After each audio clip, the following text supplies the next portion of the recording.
Passo dopo passo, Leon assorbe come una spugna tutto quel che gli viene spiegato.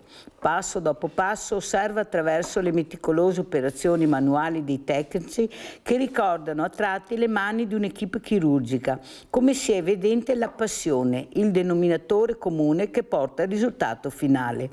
Quel magnifico gioiello metallescente, striato, che si appresta a sostenere minuziosi controlli prima del roll-out, ossia l'ultimo passaggio prima di ricevere l'ok e venire trainato all'aperto per ricevere l'applauso di tutti coloro che l'hanno realizzato e che sono lì a salutarlo.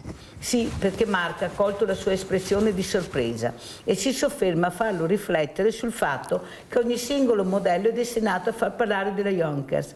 Verrà fotografato, ammirato, desiderato, ma non solo. Sarà ambasciatore di un mito, di un'importante storia dell'aviazione, ma allo stesso tempo di un brand molto cool, come dicono gli appassionati americani.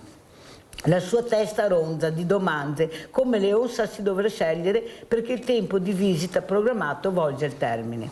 Sente che quello è il momento di sparare un solo colpo che mira a far centro su chi lo sta accompagnando verso l'uscita, dopo esserselo portato dietro per mezz'ora abbondante. Senta, ma come si fa a lavorare qui? Da dove le prendete le risorse? Che formazione devono avere? Vedo tantissimi giovani. Mark sorride apertamente e prende qualche secondo supplementare di tempo per rispondergli, sicuramente preso alla sprovvista dell'intraprendenza del ragazzo. Beh, parto da te. Primo, sei intraprendente e non sei certo timido, questo è già un bel punto a tuo favore. Secondo, è chiaro che in un'azienda come questa prevalgono numericamente figure tecniche, ma anche competenze in elettronica, progettazione, insomma l'esperienza pregressa è anche qui un valore, ma guardiamo anche a figure da far crescere secondo il loro talento. Quel che avrai notato è che qui un'ottantina di persone lavorano in team. Sono importanti qui da noi infatti anche armonia, dialogo, affiatamento, passione sono fondamentali. Capite bene l'importanza di queste parole, di questo libro Il Leone Alato che leggo tutte le mattine, una storia di oggi sulle ali del passato, perché abbiamo ospite Alessandro Schileo, che è un artigiano nell'edilizia, perciò anche imprenditore, e sentiremo cosa ne pensa di questa passione, di trattare bene il personale, quanto importante è sì la specializzazione, ma il problema è capire anche come accompagnare queste persone o quando escono dalla scuola che dicono che hanno poca manualità, oppure quando arrivano nel nostro paese sperando di trovare un lavoro.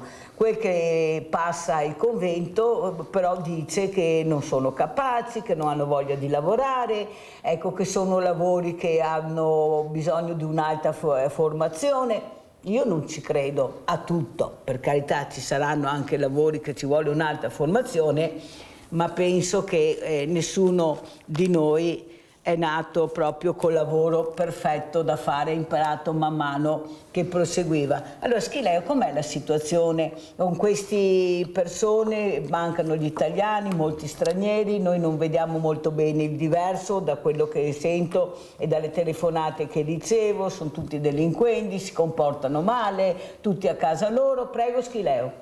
Allora, io parto da un concetto che è quello che io quando lavoro opero con 5 persone, 2 sono moldavi e 3 sono egiziani, ok? Sono persone preparate, sono con me il più, diciamo, vecchio tra parentesi lavora con me da 14 anni e il più giovane è entrato con me a lavorare 8 anni fa, perciò è tutta gente abbastanza rodata. Io ho fatto una scelta, diciamo, un po' diversa per mantenere i miei ragazzi nel lavoro. Io li voglio pagare bene. Io ho fatto una scelta controcorrente anche rispetto a molti altri miei concorrenti, che sono: io preferisco pagare bene i miei ragazzi perché loro devono essere disponibili a lavorare sempre con me, piuttosto che prendiamo altri miei competitor che decidono di fare delle mega showroom, delle cose importanti e pagano meno i loro dipendenti.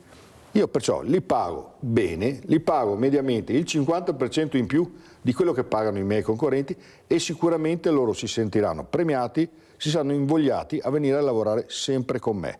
Io ho fatto questa scelta. Poi ho fatto una società con tutti loro e con i quali alla fine dell'anno, quando viene a fare l'utile, si divide quello che rimane di utile, diciamo, nelle parti in cui ognuno ha di percentuale della società. Allora Schileo, quando si sente dire che l'imprenditore è in grosse difficoltà perché le tasse sono troppo alte, che costa poco questo lavoratore, che assumere è un impegno importante, lei cosa risponde? Allora, io non sono uno specialista di assunzione perché tutti quanti quelli che lavorano per me sono degli artigiani che io pago, diciamo, a giornata, però ripeto, i miei artigiani prendono 250 euro al giorno. Perciò, contrariamente a quello, come dicevo prima, i miei competitor che li pagano almeno un centinaio di euro in meno al giorno. Perché ho preferito investire sulla loro soddisfazione, che devono essere contenti di venire a lavorare con me, che devono essere sempre contenti. Sono persone disponibili, perché chiaramente se tu li premi sono disponibili, se c'è da lavorare anche il sabato e domenica e anche fuori orario, vengono volentieri. Perché? Perché io li premio con una parte degli utili a fine anno, se la società ha una parte di utili a fine anno, e con 250 euro se vengono a lavorare, diciamo, durante il giorno. Se vengono a lavorare il sabato e domenica, che a volte c'è necessità di lavorare sabato e domenica, prendono 300 euro. Io ho fatto questa scelta qui. Ma allora i costi tornano o non tornano? Perché anch'io delle volte dico, ma come? Abbiamo sentito anche di questa multinazionale dell'Electrolux che ha dei dividendi da paura, dove hanno le branche dappertutto, loro non gliene può interessare di meno che questi numeri siano persone, che siano famiglie, loro guardano quello che riescono a ricavare, se il guadagno non è quello che pensano, delocalizzano. Cosa vorrebbe dire? Purtroppo c'è un cambio del paradigma del lavoro. Noi in Italia non siamo più competitivi perché l'operaio che lavora con noi prende poco perché deve pagare tante tasse, all'imprenditore costa tanto. Di conseguenza, costando tanto all'imprenditore, su dei prodotti semplici da fare, come possono essere gli elettrodomestici, è chiaro che l'imprenditore sta cercando di andare fuori Italia, perché fuori Italia paga meno, diciamo, il costo del lavoro.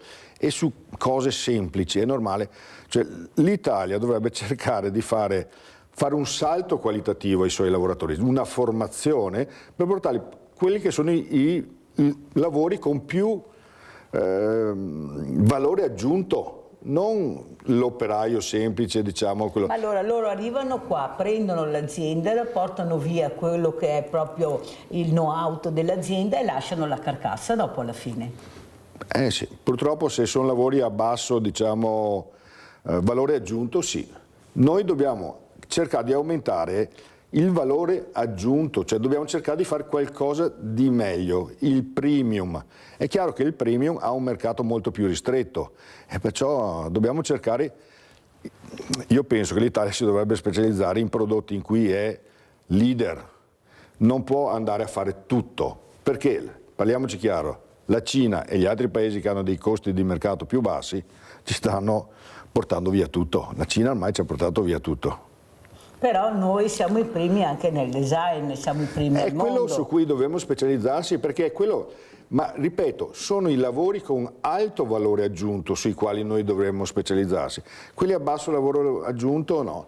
Cioè gli unici che si salvano, perché le famose intelligenza artificiale, tutte queste qua, saranno sempre i lavori che nessuno degli italiani purtroppo vuole fare, che sono l'idraulico, l'elettricista, il muratore. Siamo proprio sicuri che nessuno vuole fare questi lavori oppure non si impegna veramente il ragazzo in questa formazione? Chi ha detto che non vogliono più fare? Abbiamo chiesto a questi ragazzi, perché mi sembra che le scuole di formazione rispetto ai licei abbiano preso il volo. Allora come mai adesso si sono accorti che invece il ragazzo, se tu gli chiedi, ecco, lo fai fare dei laboratori anche prima, capisci che veramente dove è portato?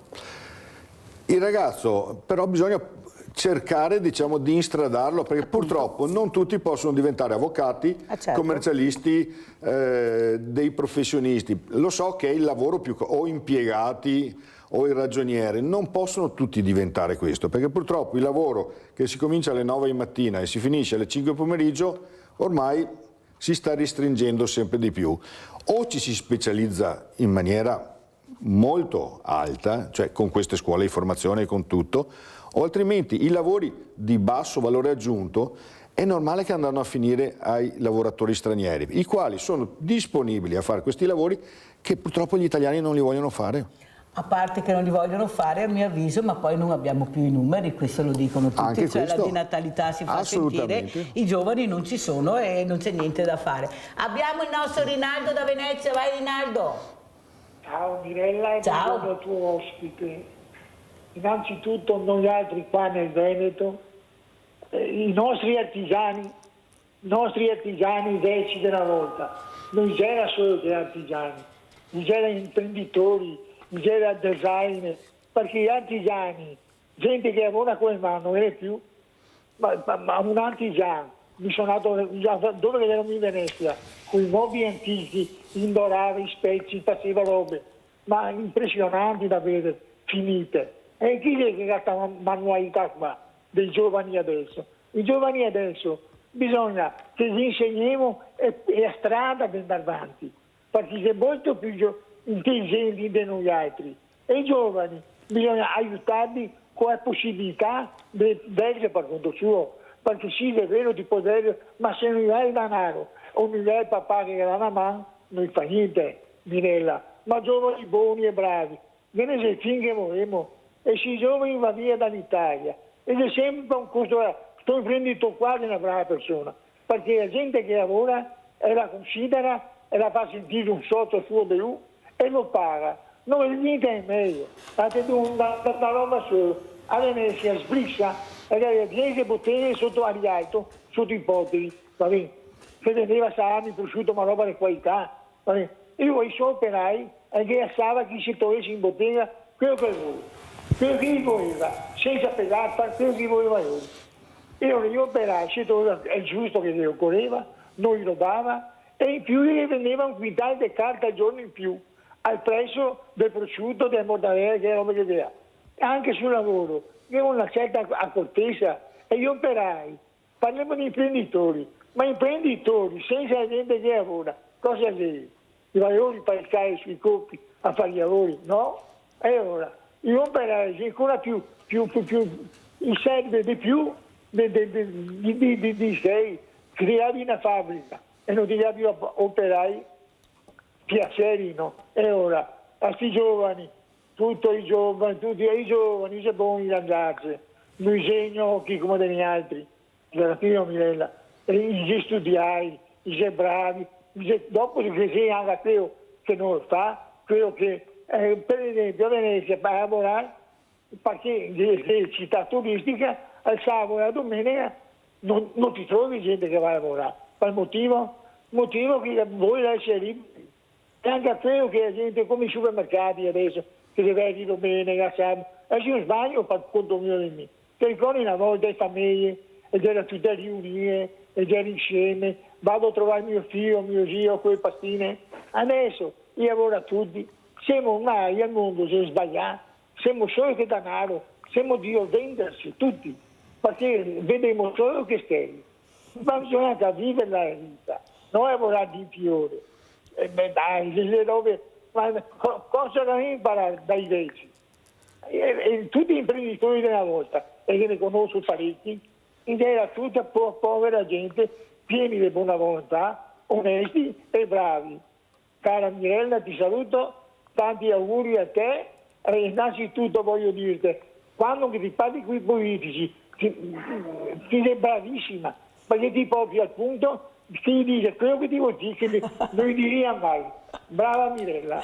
Grazie l'ultima roba, ricordevo il 5 palmie. Bravo Rinaldo, bravo Rinaldo, dai che 5 palmie a Mirella, anche se ha scritto che veramente aiuto gli immigrati con 5 palmie. Non ha cosa niente. Grazie. Il governo che 5 palmie gli ancora a dare. Ciao Mirella. Grazie Rinaldo. Allora, come ha spiegato anche Rinaldo, il problema è capire dove si vuole andare a parare, però anche qua abbiamo sentito adesso anche il ministro Urso, che è veramente anche molto contestato. Ecco, secondo Schileo la politica in questi anni come si è comportata? Cosa ha fatto per capire che aveva l'eccellenza, che era l'artigiano? Io dico sempre che l'eccellenza dell'Italia è sempre stato l'artigiano, che è stato quello che è stato colpito anche a morte in tanti casi. Prego Schileo. Purtroppo io penso, pensiero mio diciamo a livello nazionale, che la politica invece di litigare dovrebbe essere molto più pragmatica. Noi in Italia abbiamo bisogno di riforme importanti, che sono le riforme della giustizia, le riforme del lavoro, le riforme fiscali. Invece che destra e sinistra litigare, si dovrebbero mettere d'accordo su quelle che sono le riforme importanti e farle assieme. Perché non riuscirà né la destra né la sinistra mai a portarle avanti da solo. Si devono mettere d'accordo, devono mettere da parte queste piccolezze che hanno, devono prendere della gente capace, della gente che sia competente, perché purtroppo io mi vedo in televisione, spesso quando vedo i famosi dibattiti televisivi mi cadono le braccia perché vi sono persone veramente incompetenti, per usare un termine buono. E non voglio andare oltre perché sennò dopo magari mi denunciano questi qua, ma vedo veramente delle persone che non occupano un posto immeritatamente. Però anche il valore dell'artigiano prima o poi qualcuno dovrà accorgersene, perché veramente è quello che ancora manca la riforma del mercato del lavoro che deve essere fatta, però destra e sinistra devono mettersi d'accordo e decidere le riforme importanti, che sono quelle riforme importanti. La giustizia, di cui noi ci lamentiamo tutti, la riforma del mercato del lavoro, la riforma dell'immigrazione, la riforma del fisco, perché anche quello ha bisogno di una riforma. Non possiamo continuare a fare leggi su leggi su leggi su leggi che diventano un disastro, non ci si riesce più a capire niente. Riforma anche del lavoro, anche perché vi è veramente una confusione sul mercato che stanno creando questi politici, che è una cosa micidiale, non ci stanno aiutando. La politica non aiuta il paese a progredire. Ripeto, per me, destra e sinistra, io sono molto pragmatico, destra e sinistra si devono parlare, devono mettersi d'accordo e fare queste riforme. E inutile che litigano. Litigano perché?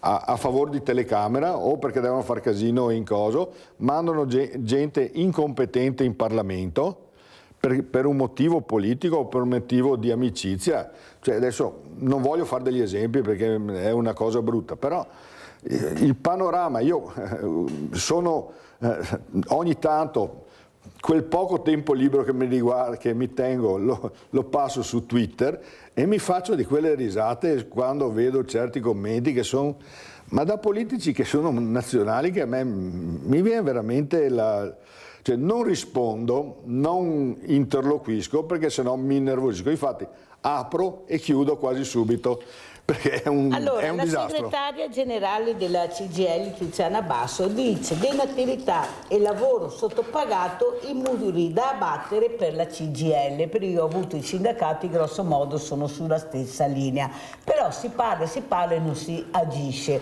E allora come fa questo operaio a vivere, ecco, se non trova un imprenditore come lei che capisce il valore aggiunto della persona, non il numero, il valore aggiunto della persona, del lavoro che sa fare. Io l'altro giorno, Schileo, parlavo con un uomo e veramente, guardi, mi ha veramente commosso, perché ho visto proprio la frustrazione. Dice: ma come, signora Mirella, io lavoro bene, cerco di fare il meglio e ho questo capo che mi insulta, che mi umilia, non va mai bene quello che faccio. Ma perché questa cattiveria? Ma perché se lui ha problemi viene a prendersi a collaboratore nel momento veramente che cerchiamo invece anche di dare il massimo? Perché noi parliamo parliamo di Schileo, ma parliamo anche di altre realtà. Allora com'è la situazione? Chi è che dovrebbe intervenire? Perché allora questo si deve licenziare, cambiare lavoro, trovare che non è, anche finché non ci sarà un punto di riferimento anche per il lavoro. Guardate che io stamattina, prima di venire qui, pensate, mi ha chiamato un imprenditore, anche la mamma dell'imprenditore, per dirmi che cercano lavoratori e non riescono a trovarli, ma chiamano la Mirella perché non hanno punti di riferimento. Dove sono i punti di riferimento? E cosa dire a questo operaio? Dice, ma perché devo essere umiliato se faccio bene il mio lavoro? Chi è che mi protegge? Chi devo chiamare? Allora io penso una cosa, visto che hai accennato i sindacati. Il sindacato deve smettere di fare la politica e deve tornare a fare il sindacato, perché se fa la politica non fa il sindacato. La politica la deve essere demandata a chi deve fare politica, se è capace di fare politica, anche quelli tanti non lo sono capaci di fare politica. E il sindacato deve tornare a fare il sindacato. Cioè lo sciopero? Non deve fare la politica, non deve fare politica, perché se fa politica non fa il sindacalista, non fa l'interesse del proprio... Però sono loro che si siedono al tavolo delle trattative. Ho capito, ma se tu ti siedi con una ideologia già preconcetta, sbagli. Non devi sederti, devi vedere quali sono le vere necessità del lavoratore, non devi vedere destra e sinistra, devi essere un sindacato. Il sindacato dovrebbe essere apolitico e deve fare l'interesse solamente delle persone che lavorano. Ho capito, ma se i sindacati fanno delle proposte, parlo di tutti i sindacati perché sennò guai ti dice che te siedi a CGL, che te siedi... No. Perché io li vedo qua, perché ho l'invito tutti dalla CGL, CISL e UIL sono uniti, mi sembra anche abbastanza, ma se io faccio le proposte, nessuno mi ascolta e sono proposte per migliorare la qualità della vita del singolo operaio che poi diventa un importante aiuto alla famiglia, dove vado? Torniamo a quello che è il problema di iniziare. Il sindacato sta facendo politica e non sta facendo più il lavoro del sindacato. Questo, a mio avviso, è il punto. Il sindacalista deve fare gli interessi dei lavoratori, sì, capito, non l'interesse della politica. Se non viene ascoltato, lui porta avanti delle istanze per aiutare gli imprenditori veramente anche su questi stipendi che sono veramente una vergogna italiana. Schileo, i stipendi sono una vergogna italiana perché parliamo noi, ma non tutti hanno la fortuna di trovare un Schileo. Cioè noi abbiamo veramente dei lavoratori che non si può, perché tutti quanti lo stipendio è 1.200. Se arrivi a 1.500 sei già un super, a parte qualche rari casi, eccezioni. E allora come fa il sindacato? Adesso il 29 ad esempio c'è questo sciopero generale, vedremo come andrà a finire, però cosa bisogna fare? Ecco, non deve fare politica ma deve fare il sindacato fa lo sciopero, ma se gli operai non partecipano, le persone non partecipano, lo sciopero fa flop e la politica dice hai visto? Non c'era nessuno, perché i numeri contano in politica. Prego Schileo. Mirella, cosa posso dire? È come un cane che si sta mordendo la coda. Però il problema, ribadisco, principale, ed è un problema proprio politico, è che la riforma del mercato del lavoro, se non si mette d'accordo destra e sinistra e si trovano seriamente, mettendo da parte la ideologia, e si mettono pragmaticamente, riescono a fare la riforma del mercato del lavoro, in maniera che i lavoratori abbiano più di soddisfazione, che l'imprenditore paghi meno tasse e sia più incentivato, diciamo, a pagarlo di più. Però Schileo, allora, se il sindacato... abbiamo parlato, secondo Schileo deve fare il proprio lavoro, fare il sindacato. La politica dovrebbe anche lei fare il proprio lavoro e veramente cercare di aiutare le imprese, perché aiutando l'impresa aiuti anche la persona che lavora all'interno dell'impresa. Allora adesso abbiamo passato 70 governi, il prossimo anno sarà un altro ancora voto per un nuovo governo o lo stesso governo, vedremo come andrà a finire. Ma la politica in tutti questi anni dove è stata? Ripeto, riforma del mercato del lavoro, riforma della politica fiscale e anche qui destra e sinistra si devono sedere a un tavolo senza un tema ideologico e fare la riforma fiscale in maniera da aiutare le aziende a lavorare in maniera seria.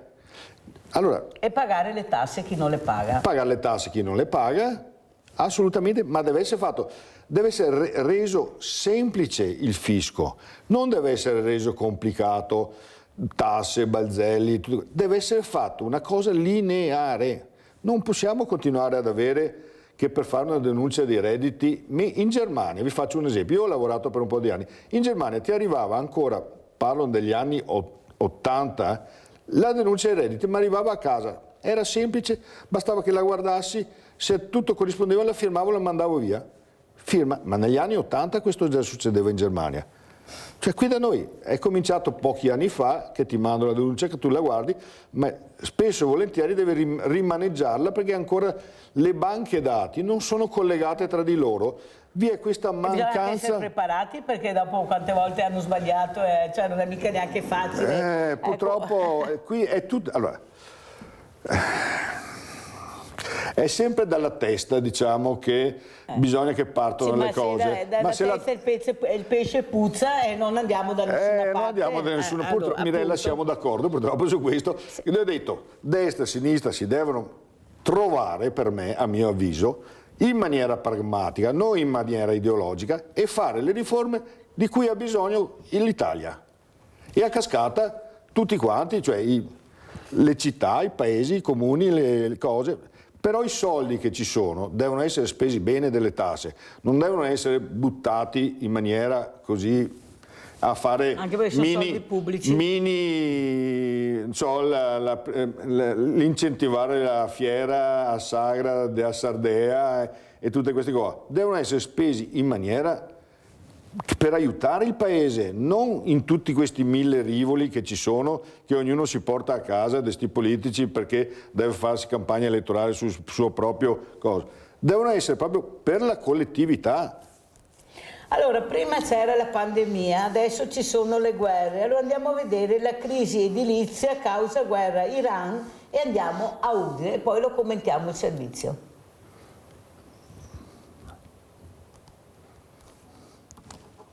La crisi internazionale in corso si fa sentire anche nell'edilizia, con i costi delle materie prime in crescita vertiginosamente. In Friuli Venezia Giulia sono 10.500 le imprese del settore attive, con quasi 35.000 lavoratori impiegati, pari al 10% del prodotto interno. Per capire l'area che tira abbiamo fatto il punto con la presidente provinciale dell'Associazione Nazionale Costruttori Edili, Angela Martina.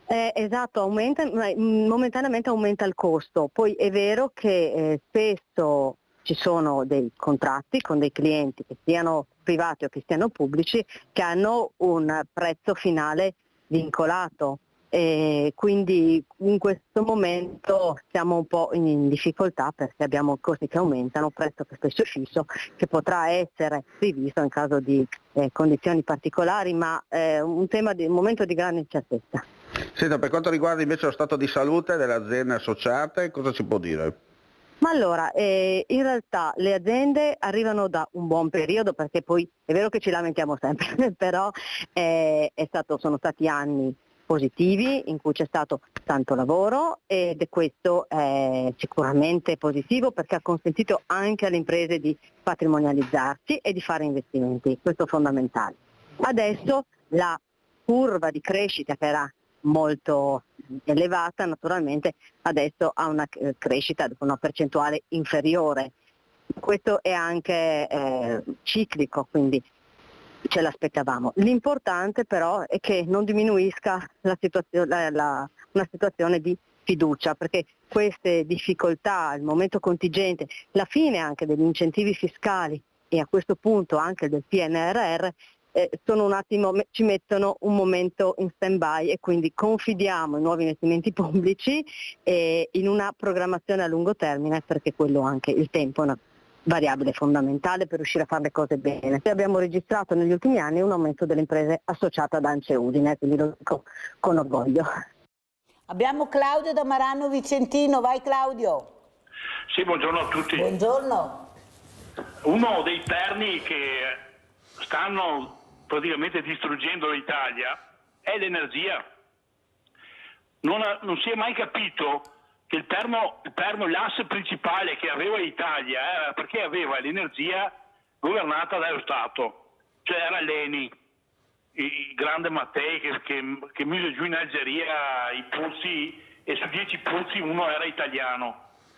Allora bisogna ritornare a quell'energia che era dello Stato, perché siamo accorti che avere lo Stato che lavora a distribuire l'energia costa meno che non averla privatizzata, perché aver dato alla grande finanza un asse principale, praticamente a un'economia che non esiste, un asse portante come quello dell'energia, io sono qua che resto basito nel vedere imprenditori che si lasciano fare. Dovete rivoltarvi e ritornare all'ENI, allora non avrete più il problema dei prodotti che aumentano, perché se a me produco del polietiene, no, e mi aumentano la corrente, è ovvio che aumento il polietiene o il cemento. Questo dovete prima di tutto esigere. Basta l'alta finanza sui assi portanti come l'energia, che l'alta finanza è un mondo fantasioso a sé. Buona giornata. Grazie Claudio, prego Schileo. In risposta all'ascoltatore che c'è. E anche il servizio che abbiamo visto di Udine. Allora, l'aumento di prezzi nell'edilizia purtroppo c'è. Quello che è il problema principale però è che oggi la gente fa fatica a comprarsi la casa. Non è come i nostri genitori, i quali riuscivano con uno stipendio a comprarsi la casa e in più anche a mantenere la famiglia. O se la facevano direttamente. E poi cosa? Oggi purtroppo allora, è impossibile perché gli stipendi sono quelli che sono, i costi sono aumentati, ma sono anche aumentati perché? Perché non c'è la volontà di cercare di aiutare e incentivare il mercato edilizio. Perché vengono bloccati sviluppi di case nuove o non vengono dati dei permessi di abbattere, ricostruire o ristrutturare? Cioè, c'è la possibilità di fare il salto di qualità, però anche qui è un problema, diciamo, a livello locale, perché sono localmente che danno i permessi, però se lei cerca di avere un ma permesso... le vostre categorie non dovrebbero fare questo, cioè, come dice lei il sindacato, anche voi avete i vostri sindacati, non dovrebbero fare questo le associazioni di categoria, proteggere facendo delle proposte concrete e valide? Ma le proposte le stanno anche facendo, diciamo, però la politica è sorda. Ecco qua, è il punto di prima che il sindacato. Il problema è questo qua, sì. Allora, la politica non fa il lavoro suo di politica, il sindacato non sta facendo il suo lavoro. Purtroppo il mondo produttivo sta soffrendo per questo, perché quelli che sono i riferimenti, cioè la politica e il sindacato, non stanno facendo il loro lavoro. Cioè non stanno facendo ste beghe di partito invece di cercare di fare il loro lavoro, di essere pragmatici e fare le cose che servono al paese. Andiamo a vedere edilizia Treviso, centro studi CGL-SP. Andiamo a sentire. Dei 5.295 alloggi di proprietà o gestiti dall'Ater di Treviso, ben 1.417 non sono utilizzati, ovvero più di un appartamento su 4 di patrimonio totale. È solo uno dei dati elaborati e presentati dal centro studi dello SPI CGL Trevigiano con l'intento di fare un quadro complessivo della residenzialità nella Marca, che conta, stando ai dati del 2024, gli ultimi recuperabili, 431.227 abitazioni di proprietà privata in tutto il territorio provinciale, di cui solo il 16% non occupato.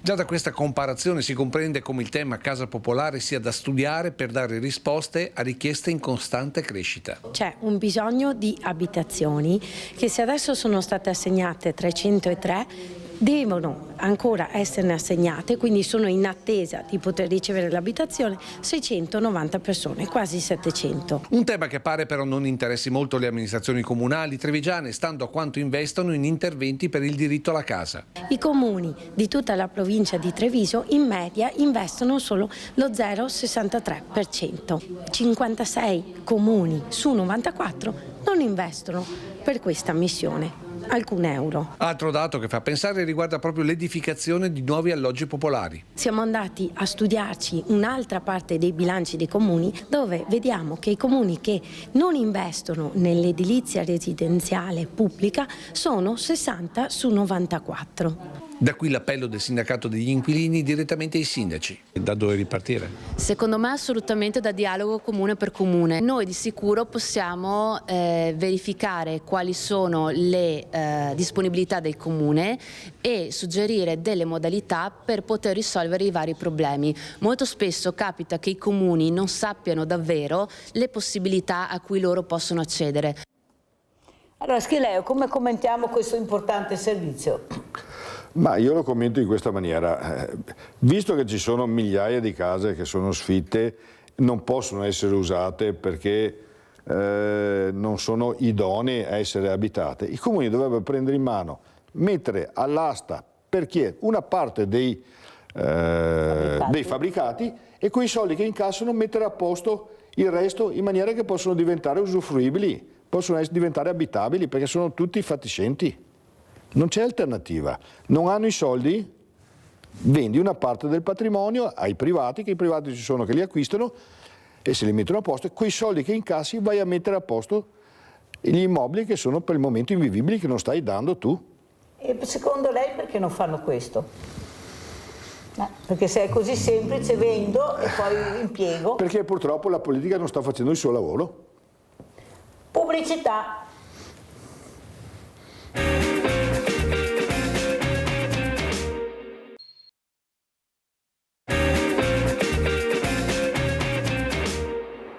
Traffica di perquisizioni, sequestri di documenti personali e societari, inquirenti e consulenti tecnici al lavoro per rafforzare quello che viene definito un solido compendio probatorio nel frattempo già acquisito nei confronti di 3 persone al momento formalmente indagate, tra queste il numero 1 di Simico, Fabio Massimo Saldini. La Procura di Belluno accende il faro sull'affidamento dei lavori della cabinovia Apollonio Socrepes a Cortina e il reato ipotizzato è di turbata libertà della gara di appalto dell'opera affidata direttamente alla Graffer SRL da Simico, che in precedenza aveva annullato la gara a seguito della diffusione di notizie relative all'interessamento di 2 colossi del settore, Leitner e Doppelmayr.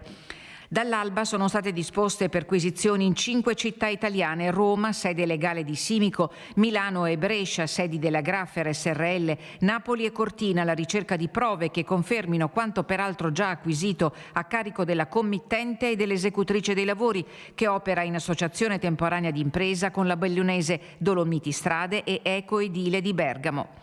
Ufficiali di polizia giudiziaria della squadra mobile di Belluno e del servizio centrale operativo della Polizia di Stato di Roma hanno acquisito materiale che sarà esaminato nei prossimi giorni. L'ipotesi investigativa dei magistrati bellunesi concerne la possibile sussistenza di condotte che, grazie ad accordi collusivi o comunque tramite attività fraudolente, si legge nella nota del capo della Procura bellunese Massimo De Bortoli, hanno deliberatamente favorito la Graffer SRL nell'assegnazione dei lavori a discapito di altre ditte interessate, con la consapevolezza che i tempi a disposizione non sarebbero stati compatibili con la messa in funzione dell'impianto entro l'inizio dei Giochi Olimpici.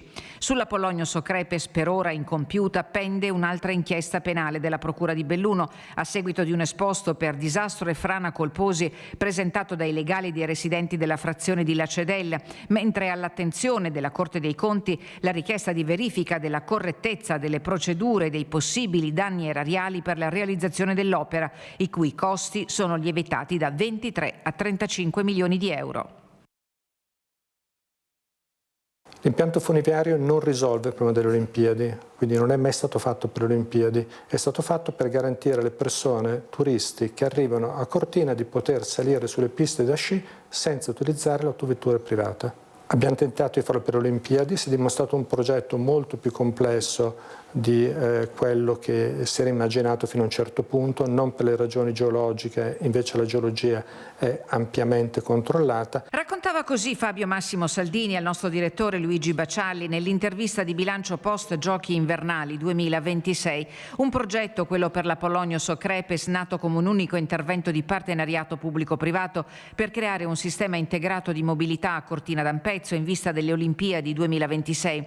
Cabinovia, parcheggio interratto e people mover. A febbraio 2025 Simico decide però di rimodulare il progetto separando l'intervento in più stralci funzionali. La priorità diventa la cabinovia, considerata indispensabile per garantire i collegamenti verso l'area delle Tofane durante i giochi. Simico subentra ai privati e accelera l'iter pubblico dell'opera. Pochi mesi dopo emerge il primo nodo sugli appalti. Simico annulla la pregara e la procedura viene rifatta da zero. A luglio l'affidamento diretto dei lavori all'ATI, composta da Graffer, Dolomiti Strade e Ecoedile, fa saltare la mosca al naso ai cronisti. La Graffer non è l'originale trentina dei pionieri degli impianti di risalita che nel 1956 costruirono gli impianti per le Olimpiadi di Cortina, ma la società di Sergio Lima, che ne ha inglobato marchi, brevetti, stampi e che mai prima d'ora, per bocca dello stesso patron ai microfoni di Report, ha costruito una cabinovia ne ha la tecnologia adeguata per la quale si affida alla turca Anadolu Teleferic. Nel frattempo aumentano contestazioni e dubbi, soprattutto sotto il profilo ambientale dell'opera. Ansfisa, l'autorità ministeriale, non ha mai rilasciato l'autorizzazione all'apertura dell'impianto al pubblico esercizio, strategico per le Olimpiadi, che non è mai entrato in funzione. Alla notizia dell'inchiesta della Procura di Belluno, la richiesta della deputata di AVS Luana Zanella è perentoria. Credo che a questo punto l'amministratore delegato, commissario straordinario, direttore generale della Simico debba dare le dimissioni. Si sapeva benissimo che sarebbe stato impossibile finirla prima delle Olimpiadi. A questo punto aspettiamo che la magistratura faccia il suo percorso, ma per quanto ci riguarda il sospetto che qualcosa di veramente grave sia accaduto è stato da noi stessi in più occasioni denunciato. Allora, io trovo sconvolgente sentire che viene affidato un appalto così importante e così pericoloso a delle persone che non sanno neanche cos'è la cabinovia, che non l'hanno mai fatta. Ecco, che questi appalti, cosa sono gli appalti nel 2026? Com'è gestita, secondo lei, Schileo, questa gara di appalti che non ne veniamo mai fuori, che vediamo delle cose veramente inenarrabili, perché veramente lavori su lavori, perché sono fatti male, sospesi, fermi, appalti col punto di domanda. Ma cos'è l'appalto nel 2026, Schileo? Allora, io faccio qualche volta degli appalti pubblici e io, per fortuna, quello che faccio io mi trovo ad aver a che fare con delle realtà serie. Non sono in grado di dare una risposta sul servizio che avete fatto vedere, perché quelli a cui io mi rivolgo come appalti pubblici ho la fortuna di avere delle persone serie, delle persone preparate, delle persone che non cercano sempre il massimo ribasso, ma cercano di avere delle aziende che facciano i lavori perché sono dei professionisti, perché sono degli specialisti nel settore, cioè non vadano al ribasso massimo per avere che poi dopo non è mai il ribasso massimo, perché poi una volta che hanno preso il contratto ci saranno degli adeguamenti che alla fine ti verranno a costare di più di quello che magari era un professionista e avrebbe potuto farti il lavoro meglio. Cioè, questo è lo sbaglio. Ma la legge cosa prevede, Schileo? Come il massimo ribasso. Poi il massimo ribasso non è la risposta, perché il massimo ribasso viene fatto, ma poi dopo vi sono degli adeguamenti strada facendo, che il massimo ribasso che viene fatto per prendere il lavoro, poi alla fine non è mai il prezzo reale, ma è lo specchietto per la lode per prendere il contratto. Basta. Bisogna affidarsi però dai che hai preso professionisti. il contratto tu puoi subappaltare e qua non ne vieni più fuori. Beh, il subappalto del professionista va bene, però se è un subappalto legato direttamente. Però è sempre un problema che poi dopo questi sono dei prezzi che sono prezzi fantasiosi, perché poi il prezzo reale lo vedrai scoprire quando viene finita l'opera, che è sicuramente quello che ti avrebbe quotato l'azienda che ti avrebbe fatto direttamente il lavoro. Cioè, lo sbaglio, a mio avviso, è quello di puntare solo sul massimo ribasso. E soprattutto quello che poi traspare quando noi vediamo questi lavori, che o sono lavori infiniti, o sono lavori che hanno 3-4 appaltatori, Ma alla fine chi è il responsabile di tutto il lavoro? Perché non si riesce mica a capire. Io do l'appalto, poi subappalto, ma alla fine chi è il responsabile se succede qualcosa o se non si finisce il lavoro? Vai fuori da questa storia. Lì bisogna avere delle aziende sempre serie, delle aziende che lavorano in maniera seria. Cosa fai? Perché il cittadino poi che paga alla fine anche questi lavori non fatti o fatti male. Quante volte vediamo un lavoro che viene fatto 3-4 volte, specialmente nelle strade, perché il materiale era scarso, perché non ha tenuto? Se si va al massimo ribasso poi succede questo, invece tu devi non solo guardare il massimo ribasso, ma devi guardare anche la professionalità dell'azienda che viene a farti il lavoro. Questo è il problema. Si guarda solo il massimo ribasso, non si guarda alla professionalità dell'azienda alla quale verrà a fare il lavoro. Questo è il problema di fondo. Ed è un problema molto, molto importante. E i giovani come vede, ecco, nel lavoro, ecco, come artigiano Schileo, questo mondo giovanile che si sta affacciando, che sta cercando anche lui di dare dei segnali importanti? Io sono dell'idea che se iniziamo veramente ad ascoltarli forse troveremo anche qualche idraulico, qualche manutentore. Il problema è ascoltarli. Cosa ne pensa Alessandro Ma sicuramente Schileo? sì, perché una volta, come sappiamo, non vi erano queste scuole di specializzazione perché uno faceva il ragazzone di bottega e imparava, diciamo, seguendo un vecchio idraulico, imparava e si passava, tramandava il coso. Oggi sono le scuole che ti insegnano a fare queste cose, anche perché i tempi sono cambiati. C'è l'elettronica, c'è un sacco di cose che non esistevano una volta. Oggi c'è questo qui. I ragazzi giovani ci sono, però quello che mi permetto di dire ai ragazzi giovani, bisogna avere l'umiltà di imparare, e se c'è da lavorare anche oltre quello che è l'orario previsto di lavoro, bisogna lavorare, e il padrone deve riconoscere chiaramente, esatto, se uno va oltre il suo orario. Diritti e doveri. Diritti e doveri. Ci sono diritti e doveri da entrambe le parti, cioè dalla parte del lavoratore e dalla parte del datore di lavoro. Ci sono diritti e doveri. Un'altra cosa importante è da capire anche quanto importante è lavoro, scuola, lavoro, nel senso che dobbiamo mettere molto insieme queste cose. La scuola fa una cosa, l'azienda ne fa un'altra. Ecco che il ragazzo impara, riesce veramente l'apprendistato. L'apprendistato lo devi fare in azienda o sbaglio? Assolutamente sì, perché devi renderti conto proprio in azienda, non lo puoi fare a scuola. La scuola ti insegna la teoria, poi in azienda fai la cosa pratica. L'apprendistato è fondamentale, altrimenti vi si viene fuori dalla scuola solo imbevuti di teoria, ma non si è mai messo le mani, diciamo, in pratica ciò che si è appreso a scuola. È fondamentale l'apprendistato. E la sicurezza nei cantieri, abbiamo aperto il 2026 con un numero esagerato di morti durante il lavoro perché non hanno la sicurezza. Com'è la situazione? Ecco, cosa si può fare? Perché veramente sta diventando una piaga queste morti sul lavoro. Cos'è la sicurezza, ecco, in un'impresa edile? Beh, la sicurezza, diciamo, i corsi, allora, uno è obbligato a fare i corsi di sicurezza. Nei corsi di sicurezza ti vengono spiegate le cose che devi fare per lavorare in sicurezza in cantiere. È chiaro che però deve esserci anche lì un aiuto da entrambi, cioè l'azienda e il lavoratore, perché non sempre l'azienda riesce a seguire il lavoratore per ogni singolo passo che fa in cantiere. Il lavoratore deve essere responsabile e continuare a usare quelli che sono gli strumenti, diciamo, che gli mettono... il capocantiere? Ma non sempre è presente il capocantiere. Però per legge dovrebbe essere presente? Non sempre è presente il capocantiere, e a volte, diciamo, il capocantiere fa fatica a farsi rispettare dagli altri quando è presente, perché tante volte io ho visto anch'io sui cantieri, gli dico ma sì dai, non metto il caschetto perché tanto in questo momento fa troppo caldo, non metto le scarpe perché...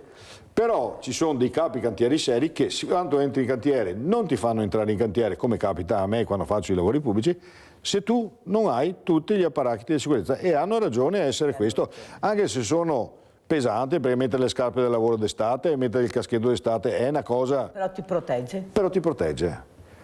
Però deve esserci da parte di entrambi, cioè il capocantiere e dei lavoratori, una collaborazione.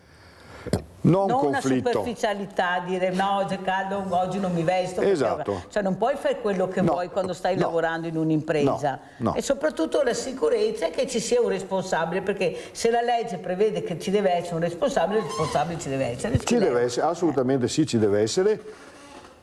Però dall'altra parte ho detto deve essere una collaborazione di entrambi, cioè il capo cantiere e i lavoratori. Perché se poi c'è, appena il capo cantiere gira un momento l'occhio e il lavoratore non fa quello che dovrebbe fare, lì capita la disgrazia. E soprattutto anche a tanta superficialità, a me non capita, sono bravo, so come lavorare, poi veramente, ecco, vediamo cosa succede. Allora Schileo, è finita l'ora con lei, come ci lascia, con quale messaggio? Alessandro Schileo, artigiano imprenditore? Allora, io sono pragmatico e ottimista di mio, perché io sono pragmatico. Io spero che chi deve fare il suo lavoro lo faccia in maniera seria e non in maniera ideologica.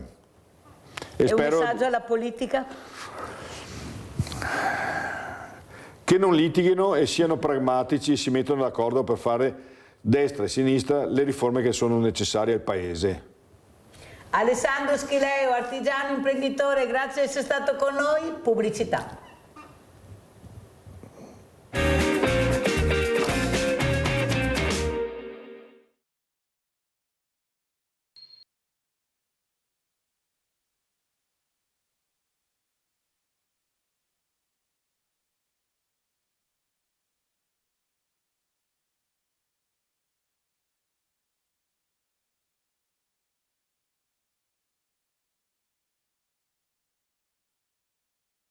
Nel 2025 abbiamo fatto 597 consultazioni.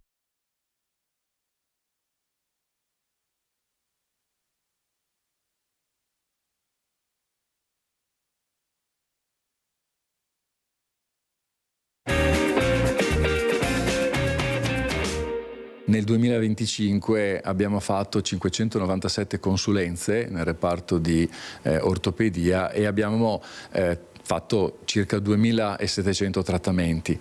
Per la maggior parte si trattava di persone con fratture da caduta e nella quasi totalità dei casi erano fratture di femore. Ogni anno sono migliaia gli over 65 che finiscono in ospedale dopo essere inciampati in casa, sulle scale o semplicemente durante una passeggiata, e spesso non è solo una frattura, dopo una caduta arrivano paura, perdita di autonomia e isolamento. Molteplici fattori da tenere in considerazione, non sottovalutare mai nessuna caduta, anche la più piccola. E per sapere se siamo a rischio ci può aiutare il test dei 6 minuti. Se un soggetto in 6 minuti fa meno di 400 metri è a maggior rischio di cadute e lo possiamo misurare all'interno della vita di tutti i giorni andando a valutare il tempo impiegato per percorsi abituali. Per una riabilitazione completa, oltre alla palestra, alla tecnologia, agli specialisti e al supporto della rete familiare del paziente, serve anche una spinta psicologica forte. Recuperare è anche un percorso mentale. C'è sempre una componente psicologica. Noi siamo nati come persone che camminano, che vivono in piedi. Il non poterlo fare, il dover reimparare a camminare con dolore e con difficoltà dopo anni in cui le nostre gambe ci portavano senza neanche pensarci, diventa assolutamente una problematica psicologica. Anche per quanto riguarda l'evento del trauma, che è sempre, anche nelle persone che apparentemente possono sembrare normali, è sempre una cosa estremamente grave. La paura di ricadere è un fattore che gli specialisti conoscono molto bene e che la tecnologia supporta con macchinari all'avanguardia. Qui per esempio vediamo un'apparecchiatura che si chiama Smart Gravity 3D, che permette alla persona di essere ancorata a un sistema tramite un'imbragatura che le permette di muoversi liberamente su questa superficie, ma appena si sbilancia o rischia di cadere il sistema entra in funzione e la protegge dalla caduta in modo dolce ma comunque sicuro. Si sente protetta, si sente sicura e quindi il percorso riabilitativo può continuare anche nelle condizioni più difficili. Per prevenire le cadute in casa possiamo rimuovere gli ostacoli come tappeti sdrucciolevoli o mobili che intralciano, illuminare bene gli ambienti, calzare scarpe con suole di gomma e mettere corrimano nei punti più pericolosi. E poi fare attività fisica a qualunque età per allenare le qualità che prevengono i problemi come equilibrio, stabilità e forza. Saluto il professor Angelo Antonini, neurologo. Spero, professor Antonini, che abbia visto il servizio e ci tenevo... Sì, ho visto. Buongiorno a tutti. Buongiorno, faglielo vedere per far capire l'importanza anche della nuova tecnologia e soprattutto le parole di questi dottori, di questi medici, quanto è importante. Ecco, vedo che lei sta camminando il movimento. Esatto. Prego, professor Antonini. Grazie intanto per avermi invitato anche oggi. Sicuramente il movimento è essenziale per il funzionamento del corpo ma anche della mente. Noi sappiamo che l'attività motoria può prevenire i processi degenerativi del sistema nervoso centrale ed è essenziale mantenere un buon funzionamento muscolare. Quindi la raccomandazione di fare tutti i giorni almeno 5 o meglio 10.000 passi al giorno, cercare di fare attività fisica per mantenere il tono muscolare degli arti inferiori e anche della muscolatura addominale ed infine di avere anche un'alimentazione bilanciata è essenziale per mantenersi bene e vivere bene la propria età che avanza inevitabilmente come molti di noi. Professor Antonini, lei ha detto una cosa importante, ha messo assieme 5.000 e 10.000 passi, non è la stessa cosa. Allora, a chi sono consigliati 5.000 passi e a chi 10.000? Perché sono numeri importanti. Prego, professore. Esatto, allora ho dato 2 numeri per indicare 2 livelli di intensità. Ci sono persone che ovviamente hanno una buona base fisica, che non hanno patologie cardiache, e non hanno importanti problemi articolari e in queste persone i 10.000 passi sono sicuramente più indicati. Al contrario, se ci sono delle problematiche neurologiche, cardiache o ortopediche, raggiungere almeno una quantità di passi come 5.000 sarebbe importante. L'importante secondo me poi non è il numero assoluto, ma quanto piuttosto darsi degli obiettivi.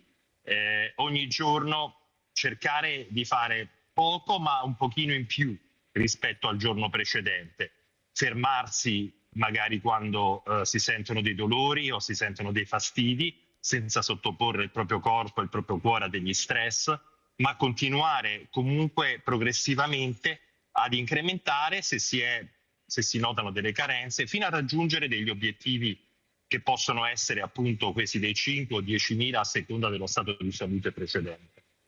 Senta, professor Antonini, io l'ho fatta venire perché è un caso particolare che vorrei discuterne con lei, perché rappresenta molti casi. Io ho questa famiglia composta da una mamma e un figlio che è completamente invalido a letto vegetale da 40 anni, con la mamma che ormai si muove in sedia a rotelle perché poveretta da sola in tutti questi anni ha cercato di assistere questo adorato figlio che ce l'ha ancora a casa. Però ormai siamo agli sgoccioli, è una sofferenza incredibile e quello che dovrebbe aspettargli di diritto non viene dato dall'ospedale, nel senso che dovrebbero andare delle persone a casa ad aiutare Romano ad essere alzato, ad essere messo in condizioni diverse ogni giorno proprio per far respirare questo corpo inerte e inerme, e questa mamma da sola non ce la fa. Allora queste persone non arrivano, vai a vedere il motivo, anche se le posso assicurare che il presidente dei medici di famiglia ha detto che per legge queste persone dovrebbero uscire e dare l'aiuto a questa mamma. Ma quanto è importante per una persona come Romano veramente essere accudita nella maniera corretta e giusta e dare le giuste cure, perché il movimento, ecco, alzare questa persona, far respirare questo corpo è fondamentale. Visto che ancora le strutture non ci sono, questa mamma che oltre a far risparmiare un sacco di soldi ha a casa questo figlio. Allora cosa vuole dire? Cosa vuole dire a questa mamma che sta cercando da sola, ripeto, ormai sta muovendosi quasi sempre in sedia a rotelle perché la schiena non regge più. Prego, professore. Allora, sicuramente sono assolutamente d'accordo che dovrebbe essere nel diritto di ogni cittadino con disabilità grave di avere un aiuto da parte delle proprie strutture di assistenza territoriale. Questo secondo me è un elemento che dovrebbe essere imprescindibile. Purtroppo devo dire che effettivamente ci sono delle grandi differenze sul nostro territorio, ci sono anche nella regione tutto sommato ricca come il Veneto, che ha un'attenzione anche alla disabilità, purtroppo ci sono molte situazioni in cui purtroppo le persone non vengono adeguatamente assistite.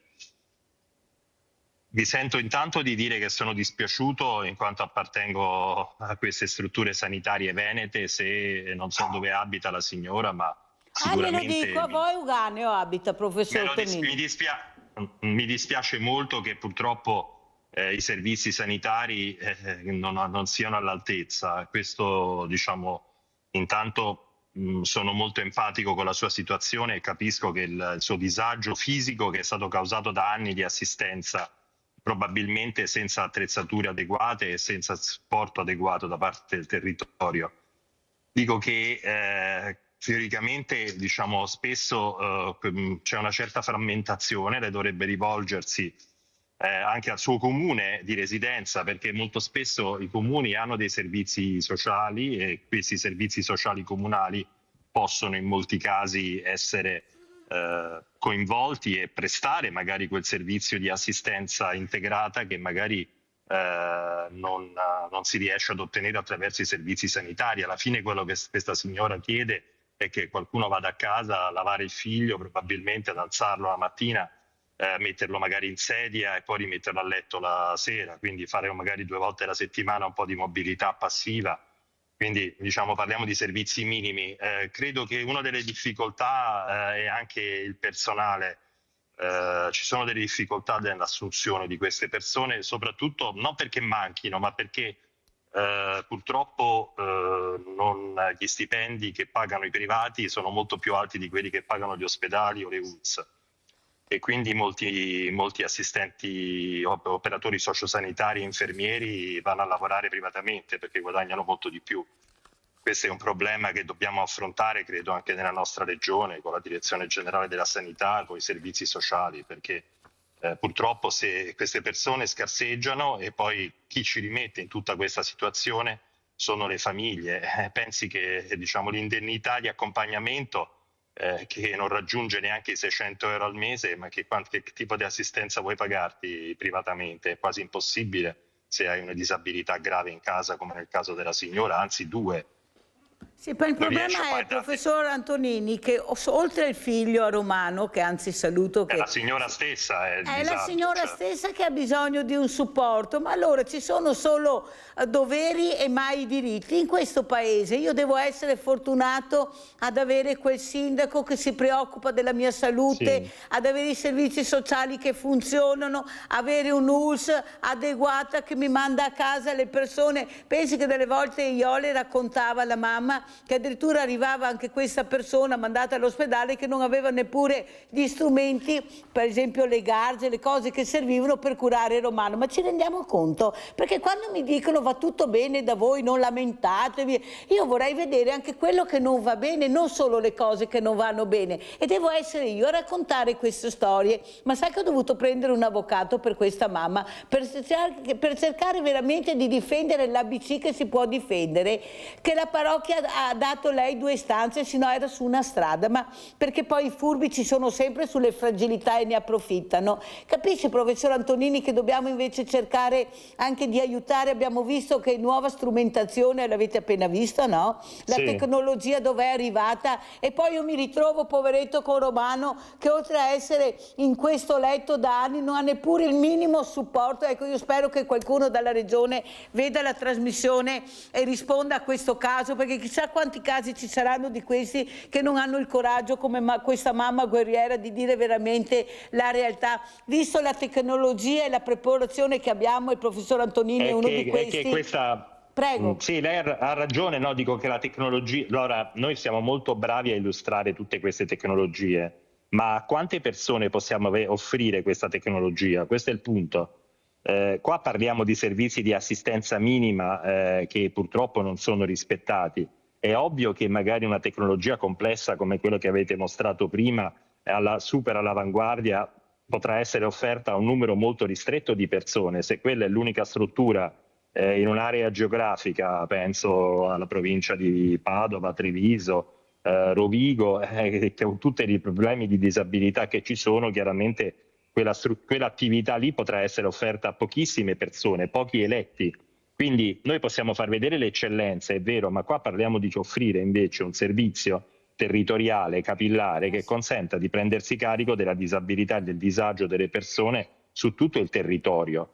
E quindi credo che l'allocazione delle risorse economiche debba rispettare anche questo tipo di criteri e debba anche prendere in considerazione pure casi come quelli di Romano e della sua mamma, che purtroppo non hanno disponibilità economiche, hanno vissuto nel disagio di una malattia cronica e adesso si trovano a essere in due con disabilità grave nello stesso tetto. Quindi chiaramente questo tipo di servizio che tu fai e che secondo me è fondamentale, non dovrebbe essere necessaria una trasmissione per poterlo pubblicizzare, invece lo sentiamo troppo spesso e troppo frequentemente in giro dalle persone. Quello di Romano non è un caso isolato. Infatti ce ne sono tanti. è questo il problema che io ho, non è un caso isolato, io ne parlo e non è la prima volta e come le ho detto professor Antonini ho dovuto cercare di aiutare con un avvocato questa famiglia perché è una cosa incredibile quella che ho visto. Saluto e ringrazio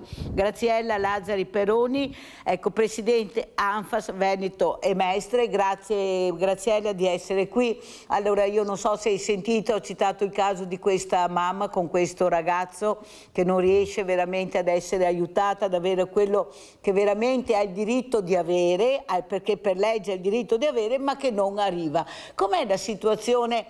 Tu sei un'altra guerriera, ti stai battendo con i denti e con le unghie per avere i diritti che vi aspettano come ANFAS. Prego. Bisogna che, buongiorno a tutti, buongiorno anche ai telespettatori, Mirella, bisogna che chi ci governa conosca bene quelli che sono le problematiche, perché chi ci governa conosce molto bene quello che è la carenza di fondi, come diceva il professore prima, ma non conosce tutti i problemi che ci sono sul territorio. Nel territorio noi abbiamo tantissimi casi, come la signora non è un caso isolato, ma mi riallaccio a quello che ho potuto sentire appena mi sono collegata. Il fatto è che neanche i livelli essenziali di assistenza ormai vengono garantiti.